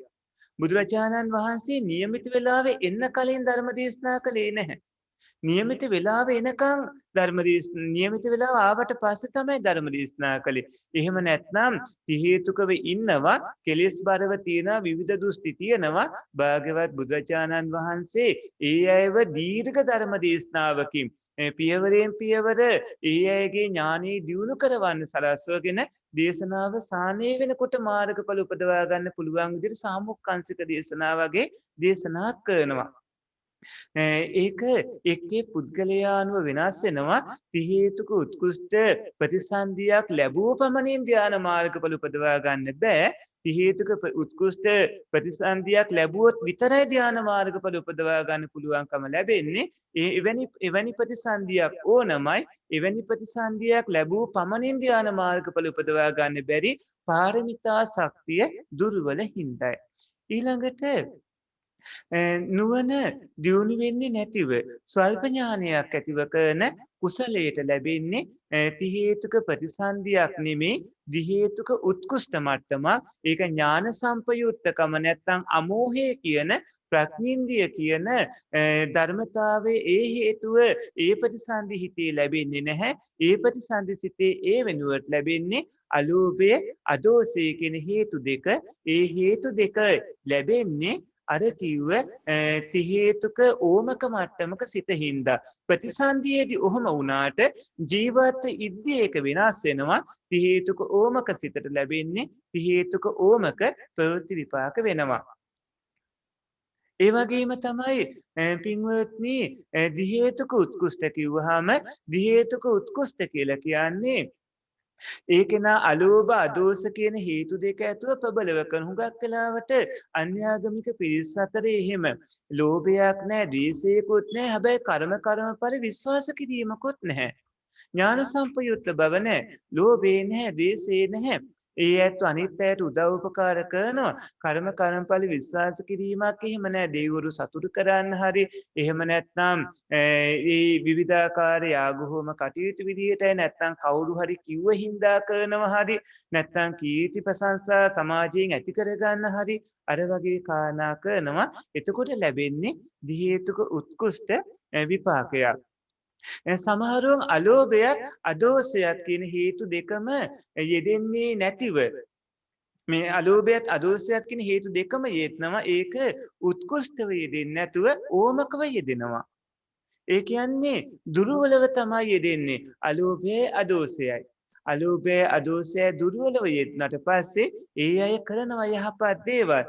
නැත්නම් සමාජීය ප්‍රතිරූපය හදා ගැනීම වෙනුවෙන් නැත්නම් කවුරු හරි සතුටු කිරීම වෙනුවෙන් එහෙම නැත්නම් ඒක කළ යුතුයි කියලා හිතලා නැත්නම් මේ කිසිම මේ විශාලයේ ඒ සතුටක් නැහැ ඒ තුල ඒ කෙනාට අලෝභය අදෝසයේ ප්‍රබල මට්ටමක නැහැ ඒ කෙනාට ලැබෙන විපාකේ වෙන්නේ ප්‍රතිසන්දිය විදිහට ඒ කුසලයේ නිසා මිනිසෙක් වෙන්න පුළුවන් දෙවි කෙනෙක් වෙන්න පුළුවන් මේ මිනිසෙක් වෙන්න පුළුවන් දෙවි කෙනෙක් වෙන්න පුළුවන් කිව්වහම තාවතින්සාදී දිව ලෝක ගාව ගන්න එපා චාතුරු මහරජක භූමිය ගන්න චාතුරු මහරජක භූමියේ විනිපාතික සත්ත්ව කොට්ටාස වගේ ඒ පිරිස් වලට තමයි යන්නට ඕන ඒ වගේ තත්යකටපත් වෙන්න පුළුවන් හැබැයි ඒ අයට ධ්‍යාන මාර්ගඵල උපදවා ගන්නට පුළුවන්කම ලැබෙන්නේ නැහැ දැන් පැහැදිලිද ස්වාමීන් වහන්සේ මේ එතන මේ යෙදෙන චෛතසික වල බලවත් භාවය අනුව තමයි උතන ඕමක උත්කෘෂ්ඨ කියලා අනිවාර්යයෙන්ම වෙන්නේ එහෙමයි අනිවාර්යයෙන්ම යෙදෙන හේතු 6 අනුව තමයි අකුසල පැත්තනේ කුසල පැත්තනේ බලවත් දුර්වලකම් වෙන්නේ හේතු 6ක් තියෙනවා ඒ හේතු කියන නමින් හඳුන්වන ධර්ම අකුසල පැත්තෙන් 3යි කුසල පැත්තෙන් 3යි මේ කුසල පැත්තේදී උනත් යෙදෙන හේතු අනුව තමයි හේතු යෙදෙන ආකාරය අනුව තමයි ඒ වාගේම සිත සහ චෛතසික ඒ කටයුතු වල යොදවාලන චේතනාව යෙදෙන ආකාරය අනුව තමයි ඒකේ බලවත් දුර්වලකම් වෙනස් වෙන්නේ. ඔව් ස්වාමීන් වහන්සේ තේරුම් ගන්න. එතකොට පින්වත් ස්වාමීන් වහන්සේ වහන්න. එතකොට පින්වත් ස්වාමීන් වහන්සේ හේතුක ඕමක ත්‍රි හේතුක ඕමිතක් බලපානවා කියලා ඉස්සෙල්ලා කිව්වේ. අහපව කියන්නේ ත්‍රි හේතුක ඕමක සිතකුයි ද්වි හේතුක උත්කෘෂ්ඨ සිතකුයි දෙකම කතා කරනකොට ද්වි හේතුක සිතක් බලපානවා කියලා කිව්වේ ස්වාමීන්. හොඳයි මම මේකට දීර්ඝව පිළිතුරු දෙන්න අවශ්‍ය නැහැ මම හිතන්නේ නැවත ප්‍රතිගත කිරීම අහන්න එතකොට පැහැදිලි වෙනවා පින්වන්ත මහත්මයා ඉතාම හොඳින් තේරුම් ගන්න දි හේතුක උත්කෘෂ්ඨ තත්වයක ප්‍රතිසන්දියක් ලැබෙන්නත් ඒ වගේම දි හේතුක ඕමක තත්වයක ප්‍රතිසන්දියක් ලැබෙන්නත් හේතුව අලෝභ අදෝස කියන හේතු දෙක ප්‍රබලව හෝ දුර්වලව යෙදීම අලෝභ අදෝස කියන හේතු දෙක ප්‍රබලව යෙදුනොතින් ඒ ප්‍රබලව යෙදුණු කෙනෙක්ට ලැබෙන්නේ දි හේතුක උත්කෘෂ්ඨ විපාක සිතක් අන්න ඒ හා සමාන වෙනවා ති හේතුක සිතකින් පින්කම් කරගන්නවා හැබැයි ඒ ති හේතුක සිත දුර්වල ඥාන සම්පයුක්ත තත්ත්වයේ යෙදුණු හිත දුර්වල ඥාන සම්පයුක්ත තත්ත්වයේ යෙදුණු ති හේතුක හිතට ප්‍රතිසන්දිය විදිහට ලැබෙන්නේ දි හේතුක උත්කෘෂ්ඨ මට්ටමක ප්‍රතිසන්දියක් දැන් පැහැදිලිද එහි පින්වත් ස්වාමීන් වහන්සේ ගොඩාක් පින් අපේ ස්වාමීන්. හොඳයි හරි නැවත ප්‍රතිගත කිරීම අහන්න එතකොට තවත් හොඳට පැහැදිලි වෙයි කලින් ඔක විස්තර කරපු හින්දා හොඳයි ස්වාමීන් වහන්සේ ඔව් අහන්න ස්වාමීන් වහන්සේ ත්‍රි හේතුක උත්කෘෂ්ඨ උත්පත්තියක් ලබන්න ඕන කිව්වා නේද ස්වාමීන් වහන්සේ ධානාදිය වඩා ගන්න පුළුවන් හැකියාවක් ලැබෙන්න. ඔව් පින්වන්ත මහත්මිය. ඒ වගේම අන්‍යාගමිකයනොත් ධාන ලබා ගන්නවා නේද ස්වාමීන් වහන්සේ භාවනාවෙන්. අනිවාර්යයෙන්ම එතකොට ස්වාමීන් වහන්සේ ඒ අන්‍යාගමිකින්ගේ උත්පත්තිය ත්‍රි හේතුක උත්කෘෂ්ඨ එකක් විය යුතුද ස්වාමීන් වහන්සේ? පින්වන්ත මහත්මිය මහා බෝධිසත්වයන් වහන්සේ පහළ වෙලා බුද්ධත්වය ලබා ගත්තාට පස්සේ ධර්ම දේශනා පවත්වද්දී අන්‍යාගමිකයි හිටියේ නැද්ද මහත්මිය? අන්‍යාගමිකයට නෙමෙයිද භාග්‍යවතුන් වහන්සේ ධර්ම දේශනා පැවැත්වුවේ? එහෙමයි ස්වාමීන් වහන්සේ. ප්‍රශ්නෙට උත්තරය එතන තියෙනවා නේද?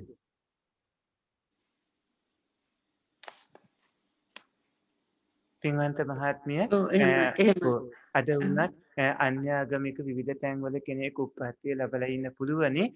ති හේතුක කරගත්ත පින් පුණ්‍ය කර්ම තත්ත්වයේ තිබ්බත් ඒ අයට එවැනි රටක් එවැනි මව්පියන් ලැබෙන්නේ ඇති කුමන හෝ ඒ අයගේ යම් දෝෂයකින්ද සමහරට කල්යාණ මිත්‍ර සේවනීය ලැබුණාම ඒ අය යහපත් මට්ටමට ඒවි.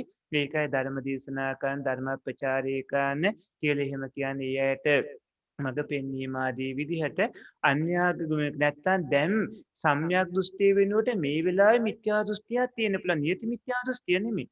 යම් මිත්‍යා දෘෂ්ටියක් තියෙන පුළුවන්. අපේ ජෝතිපාල මානවකයා වගේ. අපේ ජෝතිපාල මානවකයාට ත්‍රිවේද පාරපාප්ත කෙනෙක් විදිහට ඉන්නකොට එයාට තිබ්බ මිත්‍යා දෘෂ්ටියක්. හැබැයි එයාගේ යාළුවා ගටිකාර අනාගාමී වෙලා හිටියේ. ගටිකාර කෙස් වැටියෙන් ඇදගෙන තමයි ජෝතිපාලව කාශ්‍යප බුදුරජාණන් වහන්සේ ළඟට එක්කන් ගියේ. එතනදී ජෝතිපාල තිබ්බ මිත්‍යා දෘෂ්ටිය නැති කරගෙන සම්‍යක් දෘෂ්ටියට ආවා. සම්‍යක් දෘෂ්ටියට ඇවිල්ලා ජෝතිපාල එදා පැවිදි වුණා. කාශ්‍යප බුදුරජාණන් වහන්සේගේ ශාසනයේදී අපේ මහා බෝධිසත්වයන් වහන්සේ පැවිදි වෙලා ත්‍රිපිටකය හොඳට දැනගෙනගෙන කටයුතු කළා. මේ වෙලාවේදී තියෙන දෘෂ්ටිය වෙනස් වුණාට අන්‍යාගමික පවුලක හිටියාට කලින් භවවල ඒ ඇත්තන් සමහරවට බෞද්ධ හොඳ පවුල්වල හිටිය හොඳට පින්කම් කරගත්ත අය වෙන්න පුළුවන්. කුමන හෝ හේතුවක්. එතෙන්දී අඹසැමි බැඳීම, එතෙන්දී එවැනි කාන්තාවන් පිරිමි මුණ ගැහෙන ආකාරයට ඒ සංසාරේ හේතු වැඩිකුලි. ඒක තව ගොඩක් ගැඹුරට විහිදෙන ඕක විස්තර කරන්න ගියොත්. එතකොට ඒ වගේ විවිධාකාර පැතිවලට මේ යොමු වුණු හින්දා ඒ ඇත්තෝ අද අර වගේ තැනකටපත් වෙලා ඉන්න පුළුවන්. හොඳයි බොහොම පිං ස්වාමීන් වහන්සේ. හොඳයි. ස්වාමීන් වහන්සේ ඔව් අහන්න හැබැයි මට අද පාඩම ඉවර කරන්න නම් දෙන්න ඕන ඔය ඇත්තෝ. ඔව් අහන්නකෝ. මේ සන්නහස මේ සාමාන්‍ය ලෝකයේ අපිට මේ ත්‍රි හේතුකද දේහ හේතුකද කියලා පුද්ගලයෙක්ව අඳුරගන්න ක්‍රමයක් තියෙනවද ස්වාමීන් වහන්සේ? අභිඥා උපදවා ගත්තොත් පුළුවනි. ඒ කියන්නේ තමන් අභිඥා උපදවා ගත්තොත් අනිත් අයගේ චිත්තසංතතිය පරික්ෂා කරලා කියන්න පුළුවන්. එහෙම නැතුව අනුමාන කරගන්න පුළුවන් ආකාරයක් තියෙනවා. අනුමාන කරගන්න පුළුවන් ත්‍රිපිටකධාරීව ඊටා ප්‍රබල විදිහට හේතුඵල න්‍යාය ගැන හොඳ වැටහීමක් ඇතිව මහ ප්‍රබල දැවැන්ත වැටහීමක් ඇතුව තියෙනකොට සාමාන්‍ය කරන කියන කතා බහ කරන ආදී ස්වරූපයෙන් එයාගේ ඥානයේ නිවි මනින්න එහෙම පුළුවන්කම අනුමාන ඥානයට ඇති වෙනවා. ඒක ප්‍රත්‍යක්ෂ වශයෙන් හොඳටම හරියටම නිරවුල්ව නිවැරදිවම දැනගන්න නම් අභිඥා උපදවා ගන්න ඕනේ. හොඳයි. පැහැදිලි නේද? හොඳයි පින්වත්නි. තව ප්‍රශ්න තියෙනවද? මම දැන් පාඩමට යොමු වෙන්න. ඔව්. ඒ තමයි ඊළඟට කාමාවචර මහා ක්‍රියාසිත 8. කාමාවචර මහා ක්‍රියාසිත 8යි ඊළඟට ඉගෙන ගන්න තියෙන්නේ. සෝමනස්ස සහගත ඥාන සම්පයුක්ත අසංකාරික ක්‍රියාසිත. සෝමනස්ස සහගත ඥාන සම්පයුක්ත සසංකාරික ක්‍රියාසිත. සෝමනස්ස සහගත ඥාන විප්පයුක්ත අසංකාරික ක්‍රියාසිත කියන්න මගෙත් එක්කම සෝමනස්ස සහගත ඥාන විප්පයුක්ත සසංකාරික ක්‍රියාසිත. උපේක්ඛා සහගත ඥාන සම්පයුක්ත අසංකාරික ක්‍රියාසිත. උපේක්ඛා සහගත ඥාන සම්පයුක්ත සසංකාරික ක්‍රියාසිත. උපේක්ඛා සහගත ඥාන විප්පයුක්ත අසංකාරික ක්‍රියාසිත. උපේක්ඛා සහගත ඥාන විප්පයුක්ත සසංකාරික ක්‍රියාසිත. මේ අට ඔය ඇත්තන්ට දැන් මතකයිනේ කලින් විදිහටමනේ. විපාක වෙනුවට ක්‍රියා කියන වචනේ තමයි මෙතෙන්ට යොදා ගන්නට ඕන. සත්පුරුෂ පින්වත්නි මේ කිව්ව මහා ක්‍රියාසිත 8 මහා කුසාසිත 8ට හැම අතින්ම සමානයි. තියෙන්නේ එකම වෙනස ඒ තමයි කර්ම නොවන හින්දා විපාක ලබා දෙන්නේ නැහැ මේ සිතේ. කියන කර්ම විපාක ලබා දෙන්නේ නැහැ. කර්ම විපාක ශක්තිය නැහැ මේ සිත්වලට. මේ සිත් මහා කුසාසිත 8ට හැම අතින්ම සමානයි. අලෝභය, අදෝසය, අමෝහය යෙදෙන හේතු ඒ හේතු යෙදෙන සිත් 4ට හැම අතින්ම සමානයි. මෙහි ඒ හේතු යෙදෙන සිත් ටික අලෝභ, අදෝස හේතු යෙදෙන සිත්වලට සිත් 4ට හැම අතින්ම සමානයි මෙහි යෙදෙන ඒ සිත් ටික. හැබැයි මේවට විපාක ශක්තියක් නැති බව තේරුම් ගන්නට ඕන. මෙතනදී ක්‍රියාසිත ඇති වෙන්නේ පින්වත්නි කාටද කියලා දැනගන්න ඕන. දැන් ඔය පින්වතුන්ට අපි කියවනේ විපාක සිත්වලදී සියලු දෙනාට මේ විපාක සිත් ලැබෙන ආකාරය කොහොමද කියලා. හැබැයි ක්‍රියාසිත නම් හැමෝටම ලැබෙන්නේ නැහැ. ක්‍රියාසිත ලැබෙන්නේ පින්වත්නි කර්ම සය කරපු රහතන් වහන්සේලාට විතරයි. එතකොට පෘථග්ජන අයටත් ඒ වගේම සෝහාන්, සකදාගාමි, අනාගාමි කියන මාර්ගඵල ලාභීන්ටත් මේ ක්‍රියාසිත පහළ වෙන්නේ නැහැ. අනාගාමී උතුමන්ට මේ ක්‍රියාසිත පහළ වෙන්නේ නැහැ. සකදාගාමී උත්තමයින්ට මේ ක්‍රියාසිත ලැබෙන්නේ නැහැ. සෝහාන් ආර්ය උත්තමයින්ට මේ ක්‍රියාසිත හම්බ වෙන්නේ නැහැ. ඒ වගේම මේ ක්‍රියාසිත සාමාන්‍ය පෘථග්ජන ඇත්තන්ට හම්බ වෙන්නේත් නැහැ. මේ ක්‍රියාසිත ලැබෙන්නේ රහතන් වහන්සේලාට විතරයි. එතකොට බුදුරජාණන් වහන්සේටත් පසේ බුදුරජාණන් වහන්සේලාටත් මහරහතන් වහන්සේලාටත් මතු භවයක් නැහැ. ඒ හින්දා ඒ උතුමන් වහන්සේලාට කුසාසිත වෙනුවට ඇති වෙන්නේ මේ ක්‍රියාසිත වෙනවා. එතකොට ඒ උතුමන් වහන්සේලාට කුසාසිත වෙනුවට හම්බ වෙන්නේ මෙන්න මේ ක්‍රියාසිත. මේ ක්‍රියාසිත 8න් එකක්. ඒ කැමැති අරමුණු හමු වුණාම පහළ වෙනවා පංචද්වාරික හෝ මනෝද්වාරික චිත්ත වීතිවල ජවන්සිත විදිහට.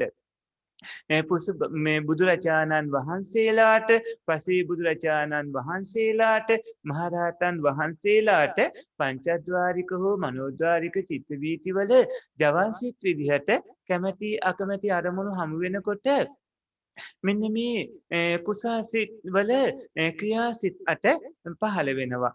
හැබැයි ඒ වගේ විපාක ශක්තිය නැහැ. මේ උතුමන් වහන්සේලා සියලුම අකුසල් වල මුල් සිඳලා දාලා තියෙන හින්දා අකුසාසිත 12 ඇති වෙන්නේත් නැහැ. මතු භවයක් නැති හින්දා කුසල කර්මයන්ගේ ප්‍රයෝජන නැති හින්දා කුසාසිත 8 ඇති වෙන්නේත් නැහැ. හොඳට නැවතත් මේ කොටස ඔය ඇත්තු කියවන්න. පින්වත්නි මේ උතුමන් වහන්සේලා සියලුම අකුසල් මුල් හිඳපු හින්දා නැති කරපු හින්දා අකුසල් සිත් 12 ඇති වෙන්නේම නැහැ. මතු භවයක් නැති හින්දා කුසල කර්මයන්ගේ ප්‍රයෝජන නැති හින්දා කුසාසිත 8 ඇති වෙන්නේත් නැහැ. ඒ වෙනුවට ඇති වෙන්නේ මේ ක්‍රියාසිත විතරයි.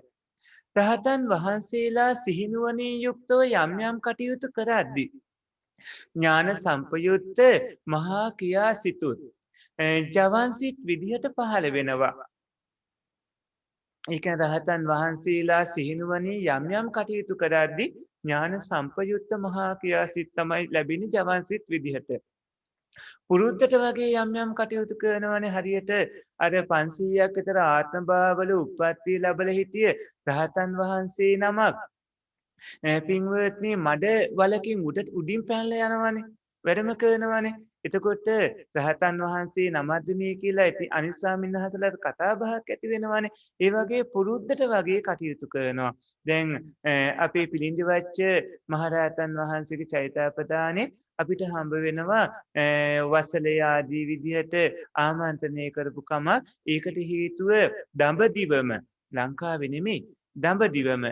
දඹදිව බමුණු පවුල් වලම අකණ්ඩව 500ක් ආත්ම භාවවල අපේ පිළිඳි වච්ච මහරහතන් වහන්සේ උප්පත්තිය ලැබලා ඒ සාංශාරික පුරුද්ද හින්දා අර වගේ කිව්වා එවැනි බමුණු මව්පියන්ට දාවම උප්පත්තිය ලැබලා හිටිය ඒ භවයේදී. ඒකට හේතුව බමුණු පවුලේම බමුණන් අතරම උප්පත්තිය ලැබලා පැමිණීමේ සසර පුරුද්ද හින්දා වසලේ ආදී විදියට දොස් කියන වචන ස්වභාවයක් උන්වහන්සේ තිබුණා. නමුත් එවැනි වචනයක් පිට වෙන්න ඕන කරන චිත්ත ස්වභාවයක් පිළිඳි වච්ච මහරහතන් වහන්සේ තිබුණේ. ඒ නිසා අර වචනේ පිට වුණත් මුහුණේ ස්වરૂපයේ බොහෝම සාන්තයි, බොහෝම තැම්පත්. ඒ බලන් ඉන්න කෙනෙක්ට ඒ සංසෝන්කමයි තැම්පත්කම කේන්ති නොගිය ඒ බොහෝම තැම්පත් සාන්ත විලාසයේ පේනවා. ඒ සසර පුරුද්දේ ස්වභාවයේ හින්දා. එතකොට පුරුද්දට වගේ යම් යම් කටයුතු කරද්දී ඥාන විප්‍රයුක්ත මහා ක්‍රියාසිත හතරෙන් එකක් ඇති වෙනවා. බුදුරජාණන් වහන්සේලාට ඥාන සම්පයුත්ත ක්‍රියාසිත හතර හැර ඥාන විප්‍රයුක්ත ක්‍රියාසිත හතර ඇති වෙන්නේ නැහැ. ඒ කියන්නේ බුදුරජාණන් වහන්සේලාට ඇති වෙන්නේ ඥාන සම්පයුක්ත ක්‍රියාසිත හතර විතරයි. පුරුද්දට වගේ යම් යම් කටයුතු භාග්‍යවත් බුදුරජාණන් වහන්සේලා අතින් වෙන්නේ නැහැ. භාග්‍යවත් බුදුරජාණන් වහන්සේ අතින් සිදුවන සියලුම කාරණා සිහිනුවණින් යුක්තව ඥාන සම්පයුක්තවම කරන කාරණා වෙනවා. බුදුරජාණන් වහන්සේට ඇතිවෙන ওই ක්‍රියාසිත අටින් හතරයි. ඒ තමයි ඥාන සම්පයුක්ත ක්‍රියාසිත හතර පමණයි. ඥාන විප්‍රයුක්ත ක්‍රියාසිත හතර භාග්‍යවත් ලෝකුරු බුදුරජාණන් වහන්සේලාට ඇති වෙන්නේ නැහැ. පින්වත්නි, විශේෂයෙන්ම ඔය ඇත්තෝ මතක තියාගන්නට ඕනේ රහතන් වහන්සේලා සිනහසෙන කොට ඇතිවන හිත මොකද්ද කියන එකත්. ඔබ ඉගෙනගත් අහේතුක සිත් 18දී රහතන් වහන්සේලා සිනහවක් පහළ කරනකොට ඇති වෙන්නේ හසිතුප්පාද අහේතුක ක්‍රියාසිත පමණයි කියලා. එතකොට ඒ රහතන් වහන්සේට ඇතිවන සිත හසිත ආදී විදිහට ඔය පින්වතුන් මේ සිනහව ගැනත් ඉගෙන ගන්න යෙත්නම්. එතකොට පින්වත්නි, කාමාවචර සිත් 54න් පුද්ගලයන්ට ඇතිවන හිත් මොනවද කියලා අපි දැන් ඉගෙන ගන්න ඕන. මොකද කාමාවචර සිත් 54ම දැන් ඉගෙනගෙන අවසන් වන හින්දා. අදින් සිත් 54ම ඉවරයි. කොහොමද සිත් 54ක් උනේ? කොහොමද සිත් 54ක් උනේ කියන්න බලන්න.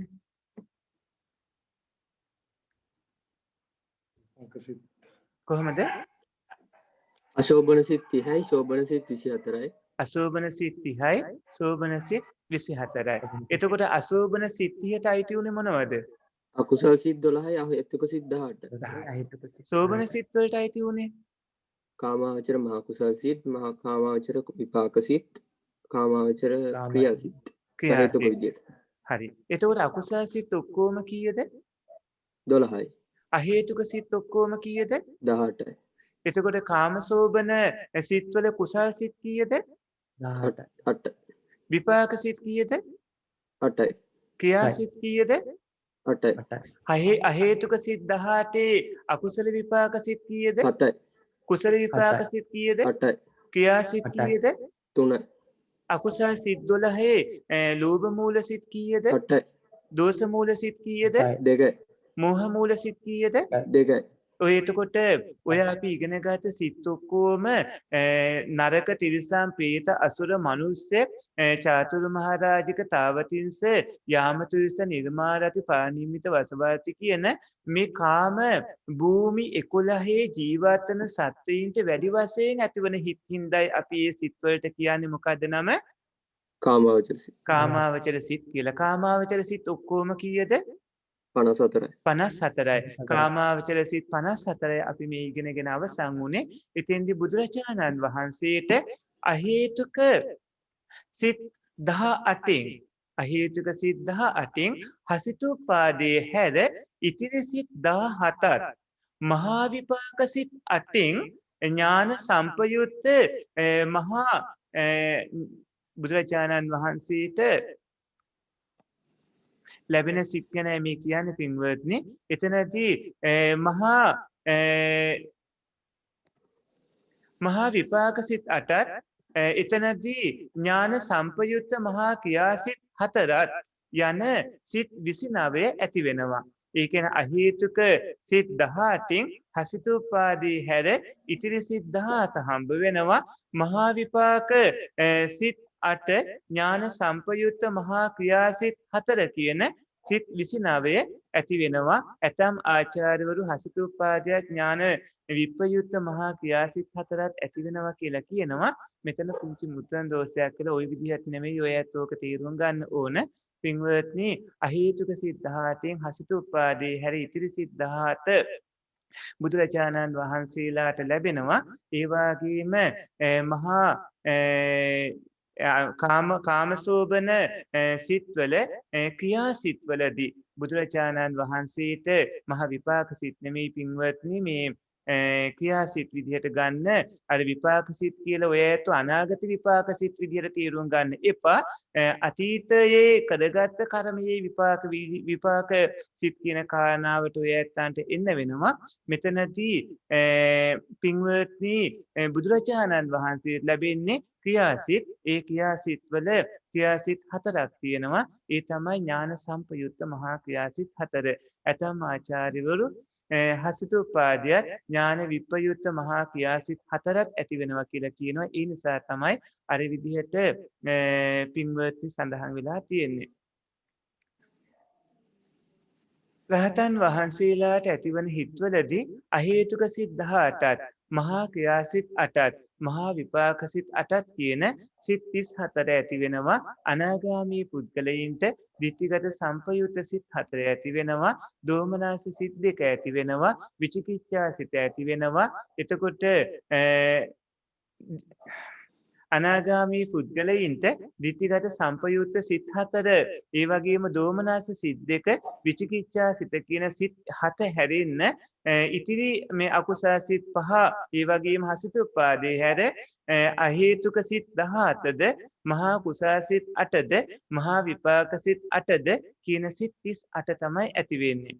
ඒ වගේම සෝවාන් සහ සකදාගාමී පුද්ගලයින්ට ලැබෙන සිත්වලදී ditthිගත සම්පයුක්ත සිත් 4 සහ විචිකිච්ඡා සිත් හැර ඉතිරි අකුසල සිත් 7ත් හසිතුපාදේ හැර ඉතිරි අහේතුක සිත් 18ත් ඒ වගේම මහා කුසල සිත් 8ත් මහා විපාක සිත් 8ත් කියන සිත් 40 ඇති වෙනවා. පුතග්ජනයින්ට අකුසල සිත් 12 ඇති වෙනවා. හසිතුපාදේ හැර ඉතිරි අහේතුක සිත් 17 හම්බ වෙනවා. මහා කුසල සිත් 8 මහා විපාක සිත් 8 කියන සිත් ටික හම්බ වෙන ඔක්කොම සිත් 45ක් ඇති වෙනවා. එතකොට බුදුරජාණන් වහන්සේට ලැබෙනවා පින්වත්නි අහේතුක සිත් 18න් හසිතුප්පාදේ හැර සිත් 17ක්. ඒ වගේම මහා විපාක සිත් 8 ලැබෙනවා. ඥාන සම්පයුක්ත මහා ක්‍රියාසිත 4 ලැබෙනවා. යම් යම් කටයුතු කරද්දී යම් යම් කටයුතු කරනකොට ඥාන සම්පයුක්ත මහා ක්‍රියාසිත 4 හම්බ වෙනවා. අතීත භවවල කරගෙන තියෙන කාරණා දීර්ඝ සසරට සම්බන්ධව කරගෙන තියෙන කාරණා හින්දා මහා විපාක සිත් 8 හම්බ වෙනවා.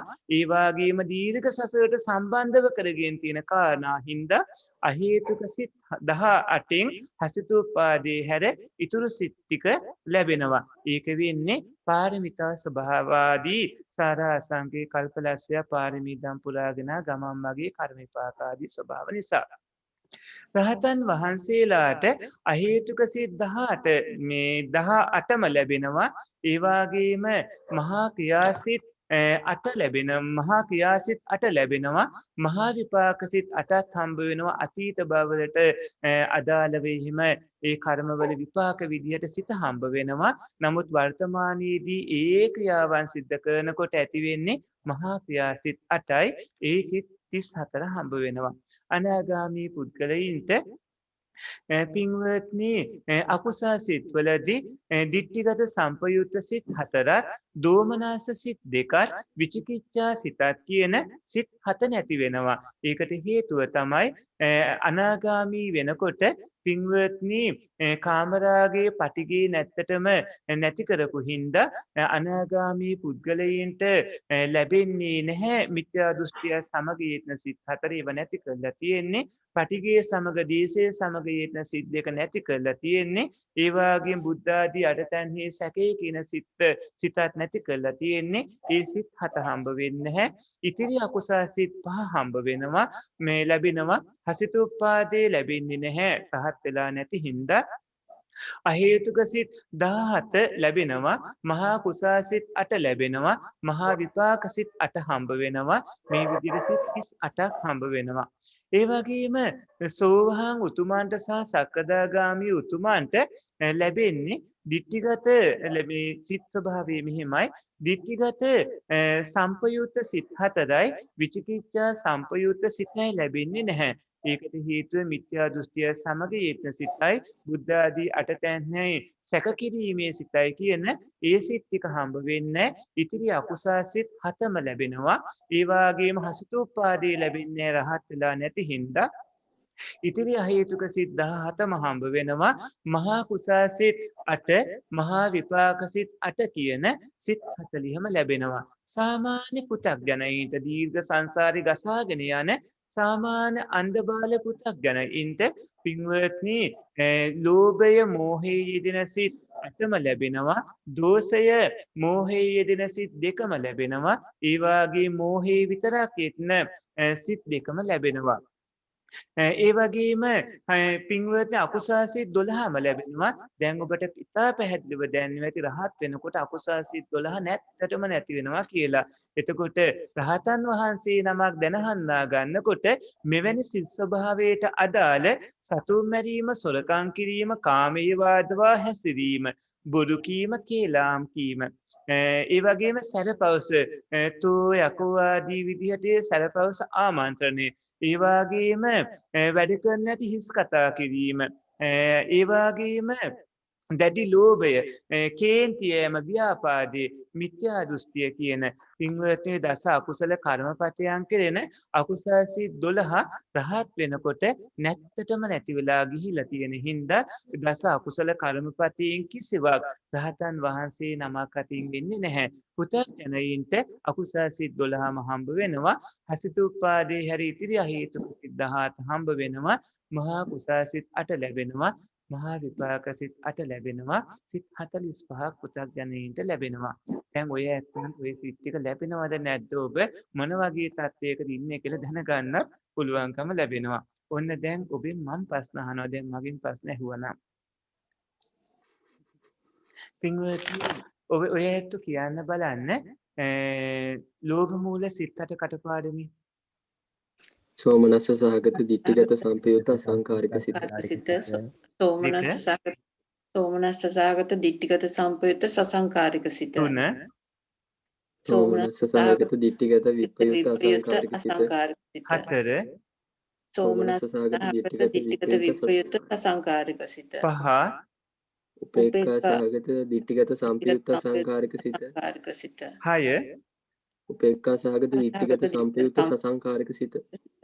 7 උපේක්ඛා සහගත දිට්ඨිගත විප්‍රයුක්ත අසංකාරික සිත. 8 උපේක්ඛා සහගත දිට්ඨිගත විප්‍රයුක්ත අසංකාරික සිත. බොහොම හොඳයි. අනිත් පින්වතුන්ට කටපාඩන්නේ දැන් දෝෂ මූල සිත් වලට එන්න. දෝෂ මූල සිත් දෙක මොනවද?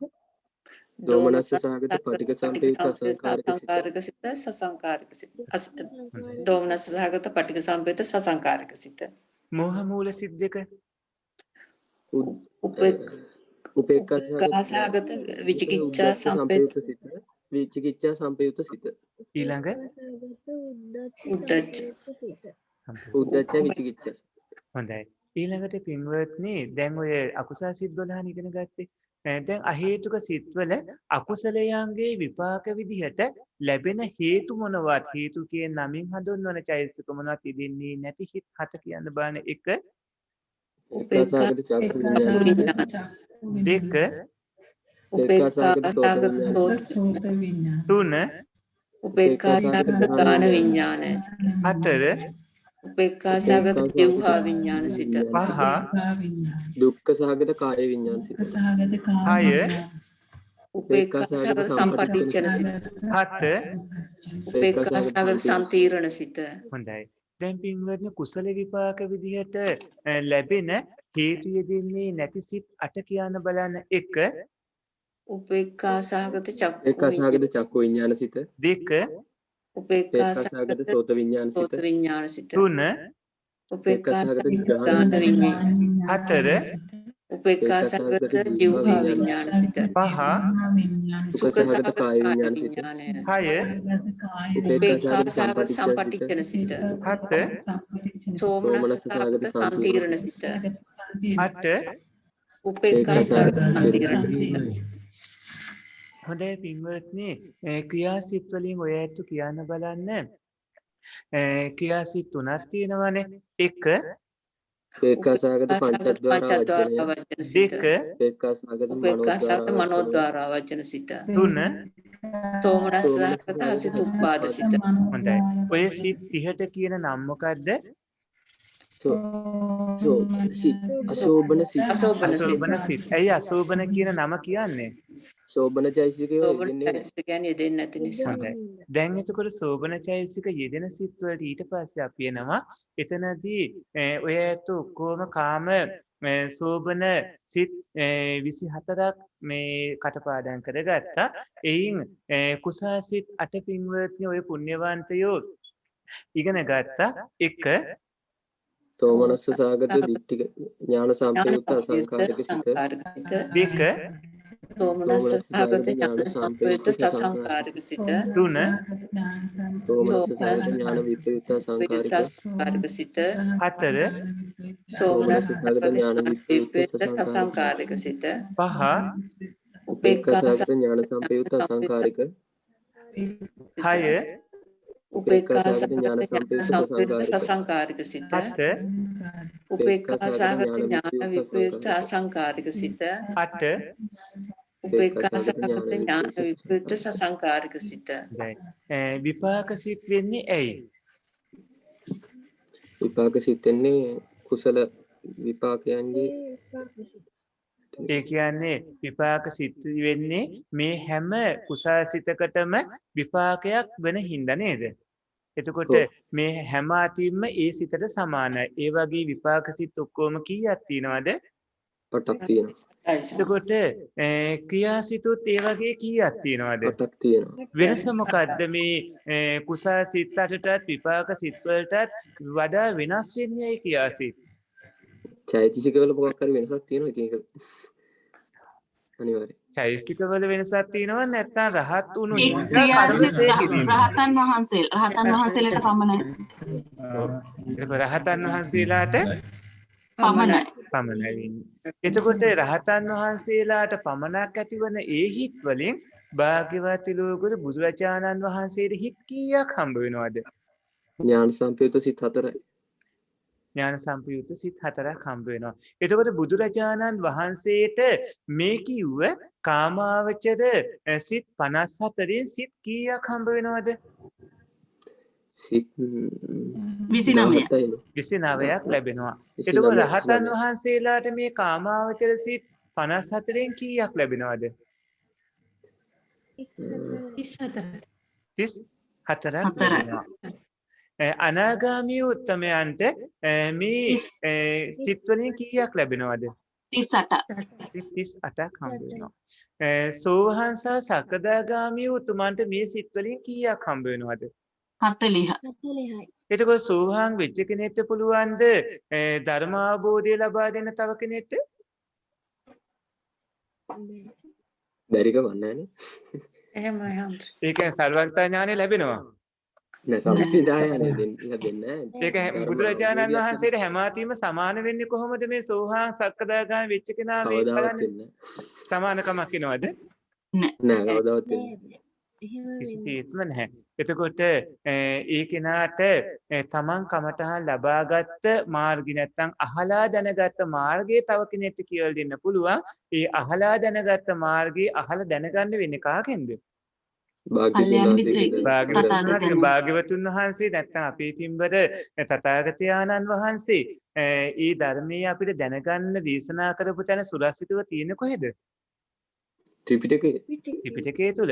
එතකොට පින්වත්නි පුතග්ජනයින්ට ලැබෙන සිත් කීයද? 45යි. හරි. දැන් ඔය එක්කන්ට ලැබෙන හිත් කොච්චරක් තියෙනවද? 45යි. පුතග්ජනයින්ට ලැබෙන ටිකම තියෙනවා. හොඳයි පින්වත්නි ඔබට තියෙනවා නම් ගැටලු ඉදිරිපත් කරන්න පාඩමට අදාළව. සමිනාස මං ගැටලුවක් තියෙන අහන්නද මේ පාඩමට අදාළව. ක්‍රියාසිතක් එතකොට මේ කර්මයක් එන්නේ නැහැ. කර්මයක විපාකයක් එන්නේ නැහැ. ක්‍රියාසිතට විපාක ශක්තියකුත් නැහැ.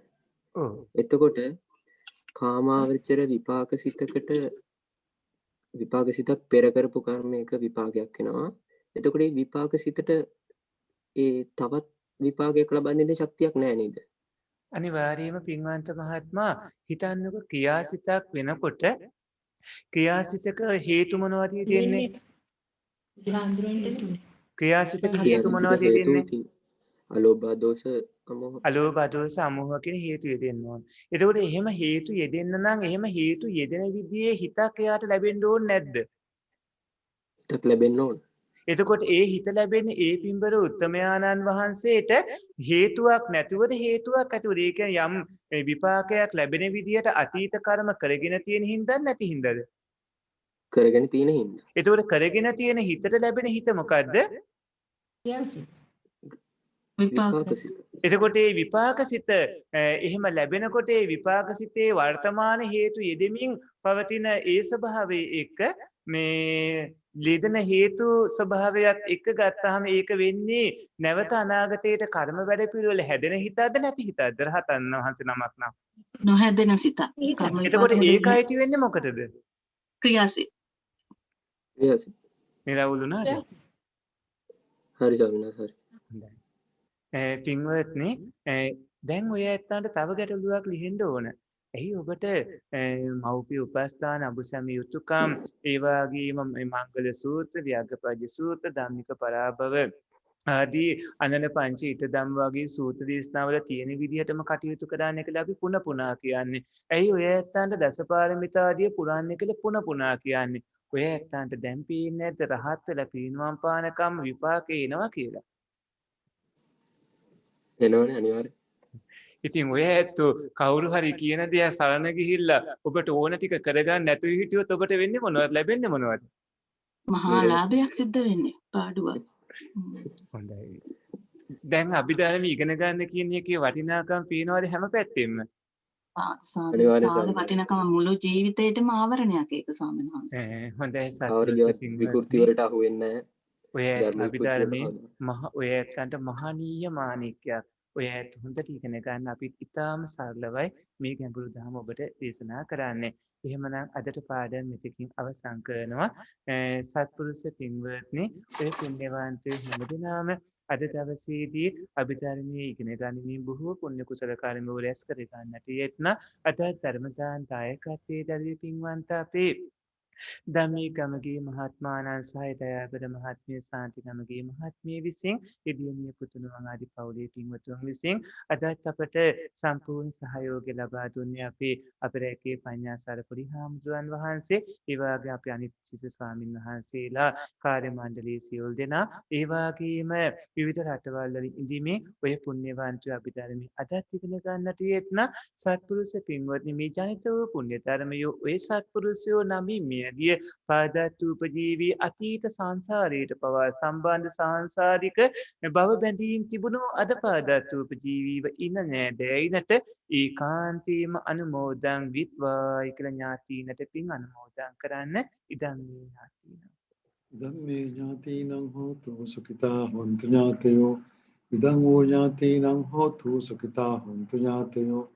ඉදං වූ ඥාතීනං හෝතු සුඛිතා හොන්තු ඥාතයෝ. සියලු දෙවියන්ට මේ පින් අනුමෝදන් කරන්න. සක්‍ර වෛශ්‍රව දතරාෂ්ට විදුරි විරූපාක්ෂ සුමන් සමන් උපුල්වන් ආදී සමස්ත දිවරාජ සමූහය ඒකාන්තයෙන්ම මේ පින් අනුමෝදන්ව පින්බර ඔය සත්පුරුෂයෝ හැමෝමත් මිනිපුර අමාසාන්ති තපෝවනාරාම සේනාස නිර්මාණය කරලා ලොවට දායාද කළ අපේ ගුරු පවුලකට පූජා කළ සුපින්වත් ව්‍යාපාරික ජයලාල් ප්‍රේමසිංහ මැතිතුන්, එම පින්වන්ත සාන්තිරන්තුන්ගේ මැතිණිය දියණිය පුතණුවන් සහ ඒ සියලු කාර්ය මණ්ඩලයේ සැවොමත් ඔබ හැම දිනාටම දෙවියෝ ආශිර්වාද කරත්වා, දෙවියෝ පින් ලබත්වා, දෙවියෝ නිවනින් සැනසෙත්වා කියලා දෙවියන්ට පින් අනුමෝදන් කරන්න. ආකාශත්තාච ආකාශට්ටා ච බුම්මට්ටා දේවානාගා මහිද්దికා පුඤ්ඤන්තං අනුමෝදිත්වා චිරන් රක්ඛන්තු සම්බුද්ධ ශාසනං චිරන් රක්ඛන්තු සම්බුද්ධ දේශනං චිරන් රක්ඛන්තු සම්බුද්ධ ශාවකං. මේ සියලුම පුණ්‍ය ධර්මයෝ ඔය පුණ්‍යවන්තයිනට සසර දුක් නසා නිවන් දකින්නට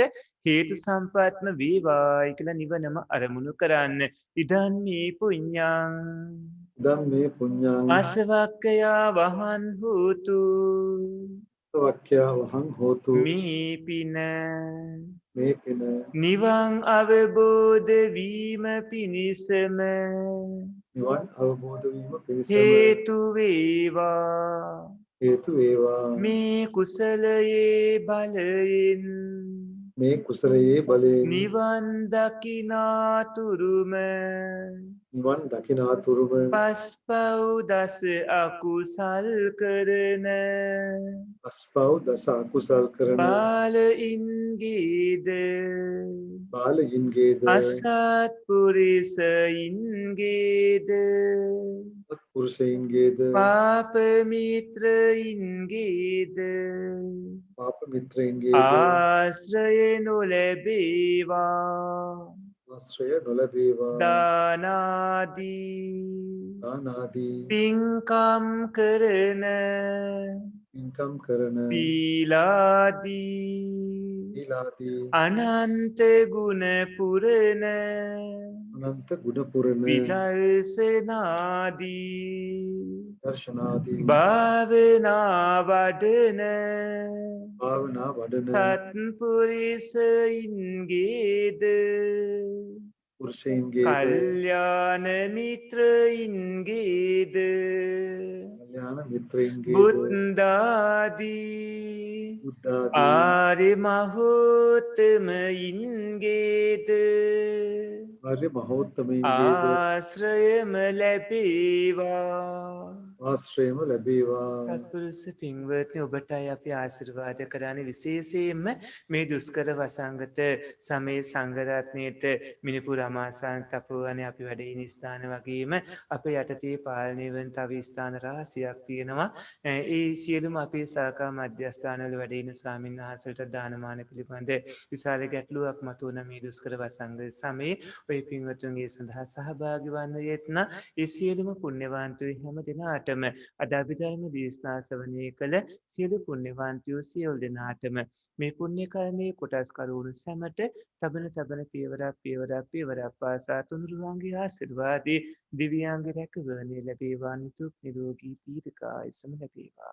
අභිවාදන සීලිස නිච්ඡං වද්දාපචායිනෝ චත්තාරු ධම්මා වඩ්ඩಂತಿ ආයුවන්නෝ සුඛං බලං ආයුරාරෝග්‍ය සම්පatti සග්ග සම්පatti මේවචි අතු නිබ්බාන සම්පatti ඉමිනාති සමිච්ඡතු. සාදු සාදු සාදු. අපි ස්වාමීන් වහන්සේ වන්දනා කරමු.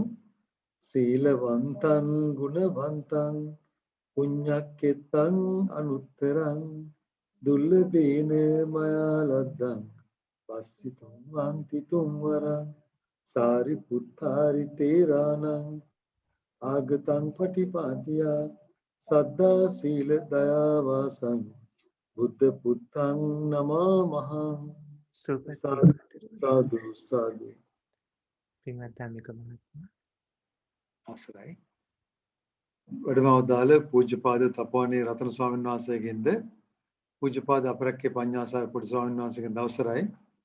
ත්‍යාබර පින්වත් සහෝදර සහෝදරියනි, අපි අදත් හෝරා දෙකකට පමණ ආසන්න කාලයක් ඒ උතුම් ශ්‍රී සද්ධර්මයේ විශේෂයෙන් මේ පරම ගාම්භීර අභිධර්ම දේශනාව ශ්‍රවණය කළා. ඒ අභිධර්මයෙන් බිඳක් අවබෝධ කරගත්තා. ඒ මහත් ලාභයක් අත්පත් කරගත්තා. ඒ සියලු ලාභයන් අපට අපේ ජීවිත මේ භව ගමනට අත්පත් වූ කර ගැනීමට හැකි වූයේ අප කෙරෙහි අනුකම්පාවෙන් මේ අභිධර්ම දේශනාව සිද්ධ කරවදාලා වූ පූජ්‍යපාද තපෝවනේ රතන ස්වාමීන් වහන්සේත් ඊට අනුග්‍රහය දක්වූ පූජ්‍යපාද අපරක්කේ පඤ්ඤාසාර පොඩි ස්වාමීන් වහන්සේත් නිසායි.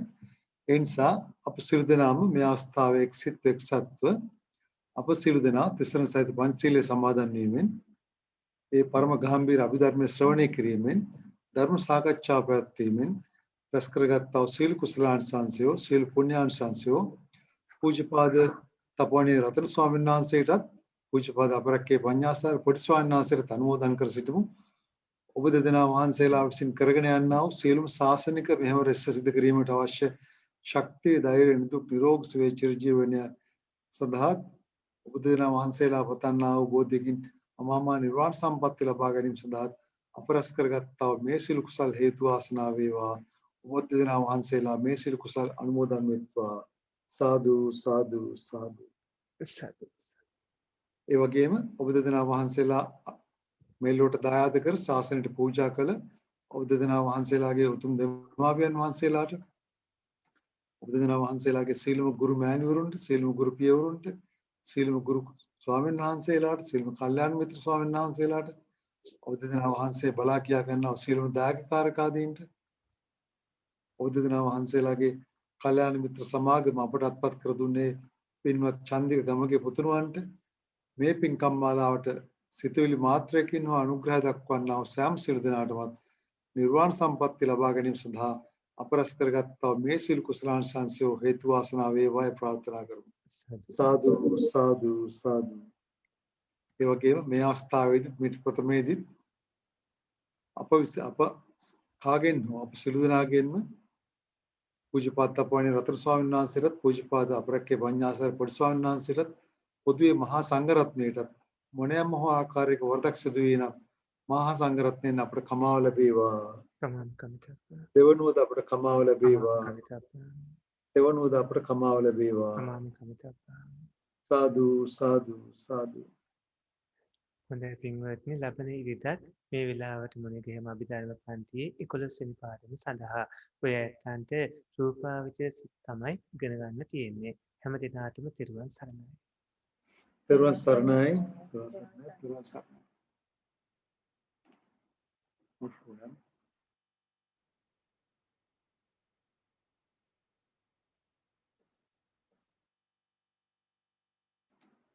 අවසරයි පොඩි ස්වාමීන් වහන්සේ, අපි නවත්තමුනේ මොකද මේ පැත්තේ ඊටාම දරුණු විදිහට වහින්න පටන් ගත්තා.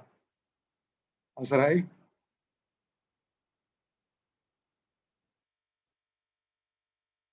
දවස් අපි මේ ධම්මික මහත්මයා නවත්තන්න අපිට නම් මේ මෙහෙන් නවත්තන්න හොඳයි ස්වාමීන් වහන්සේ, ඔබ අපි නවතිනවා එවනම්.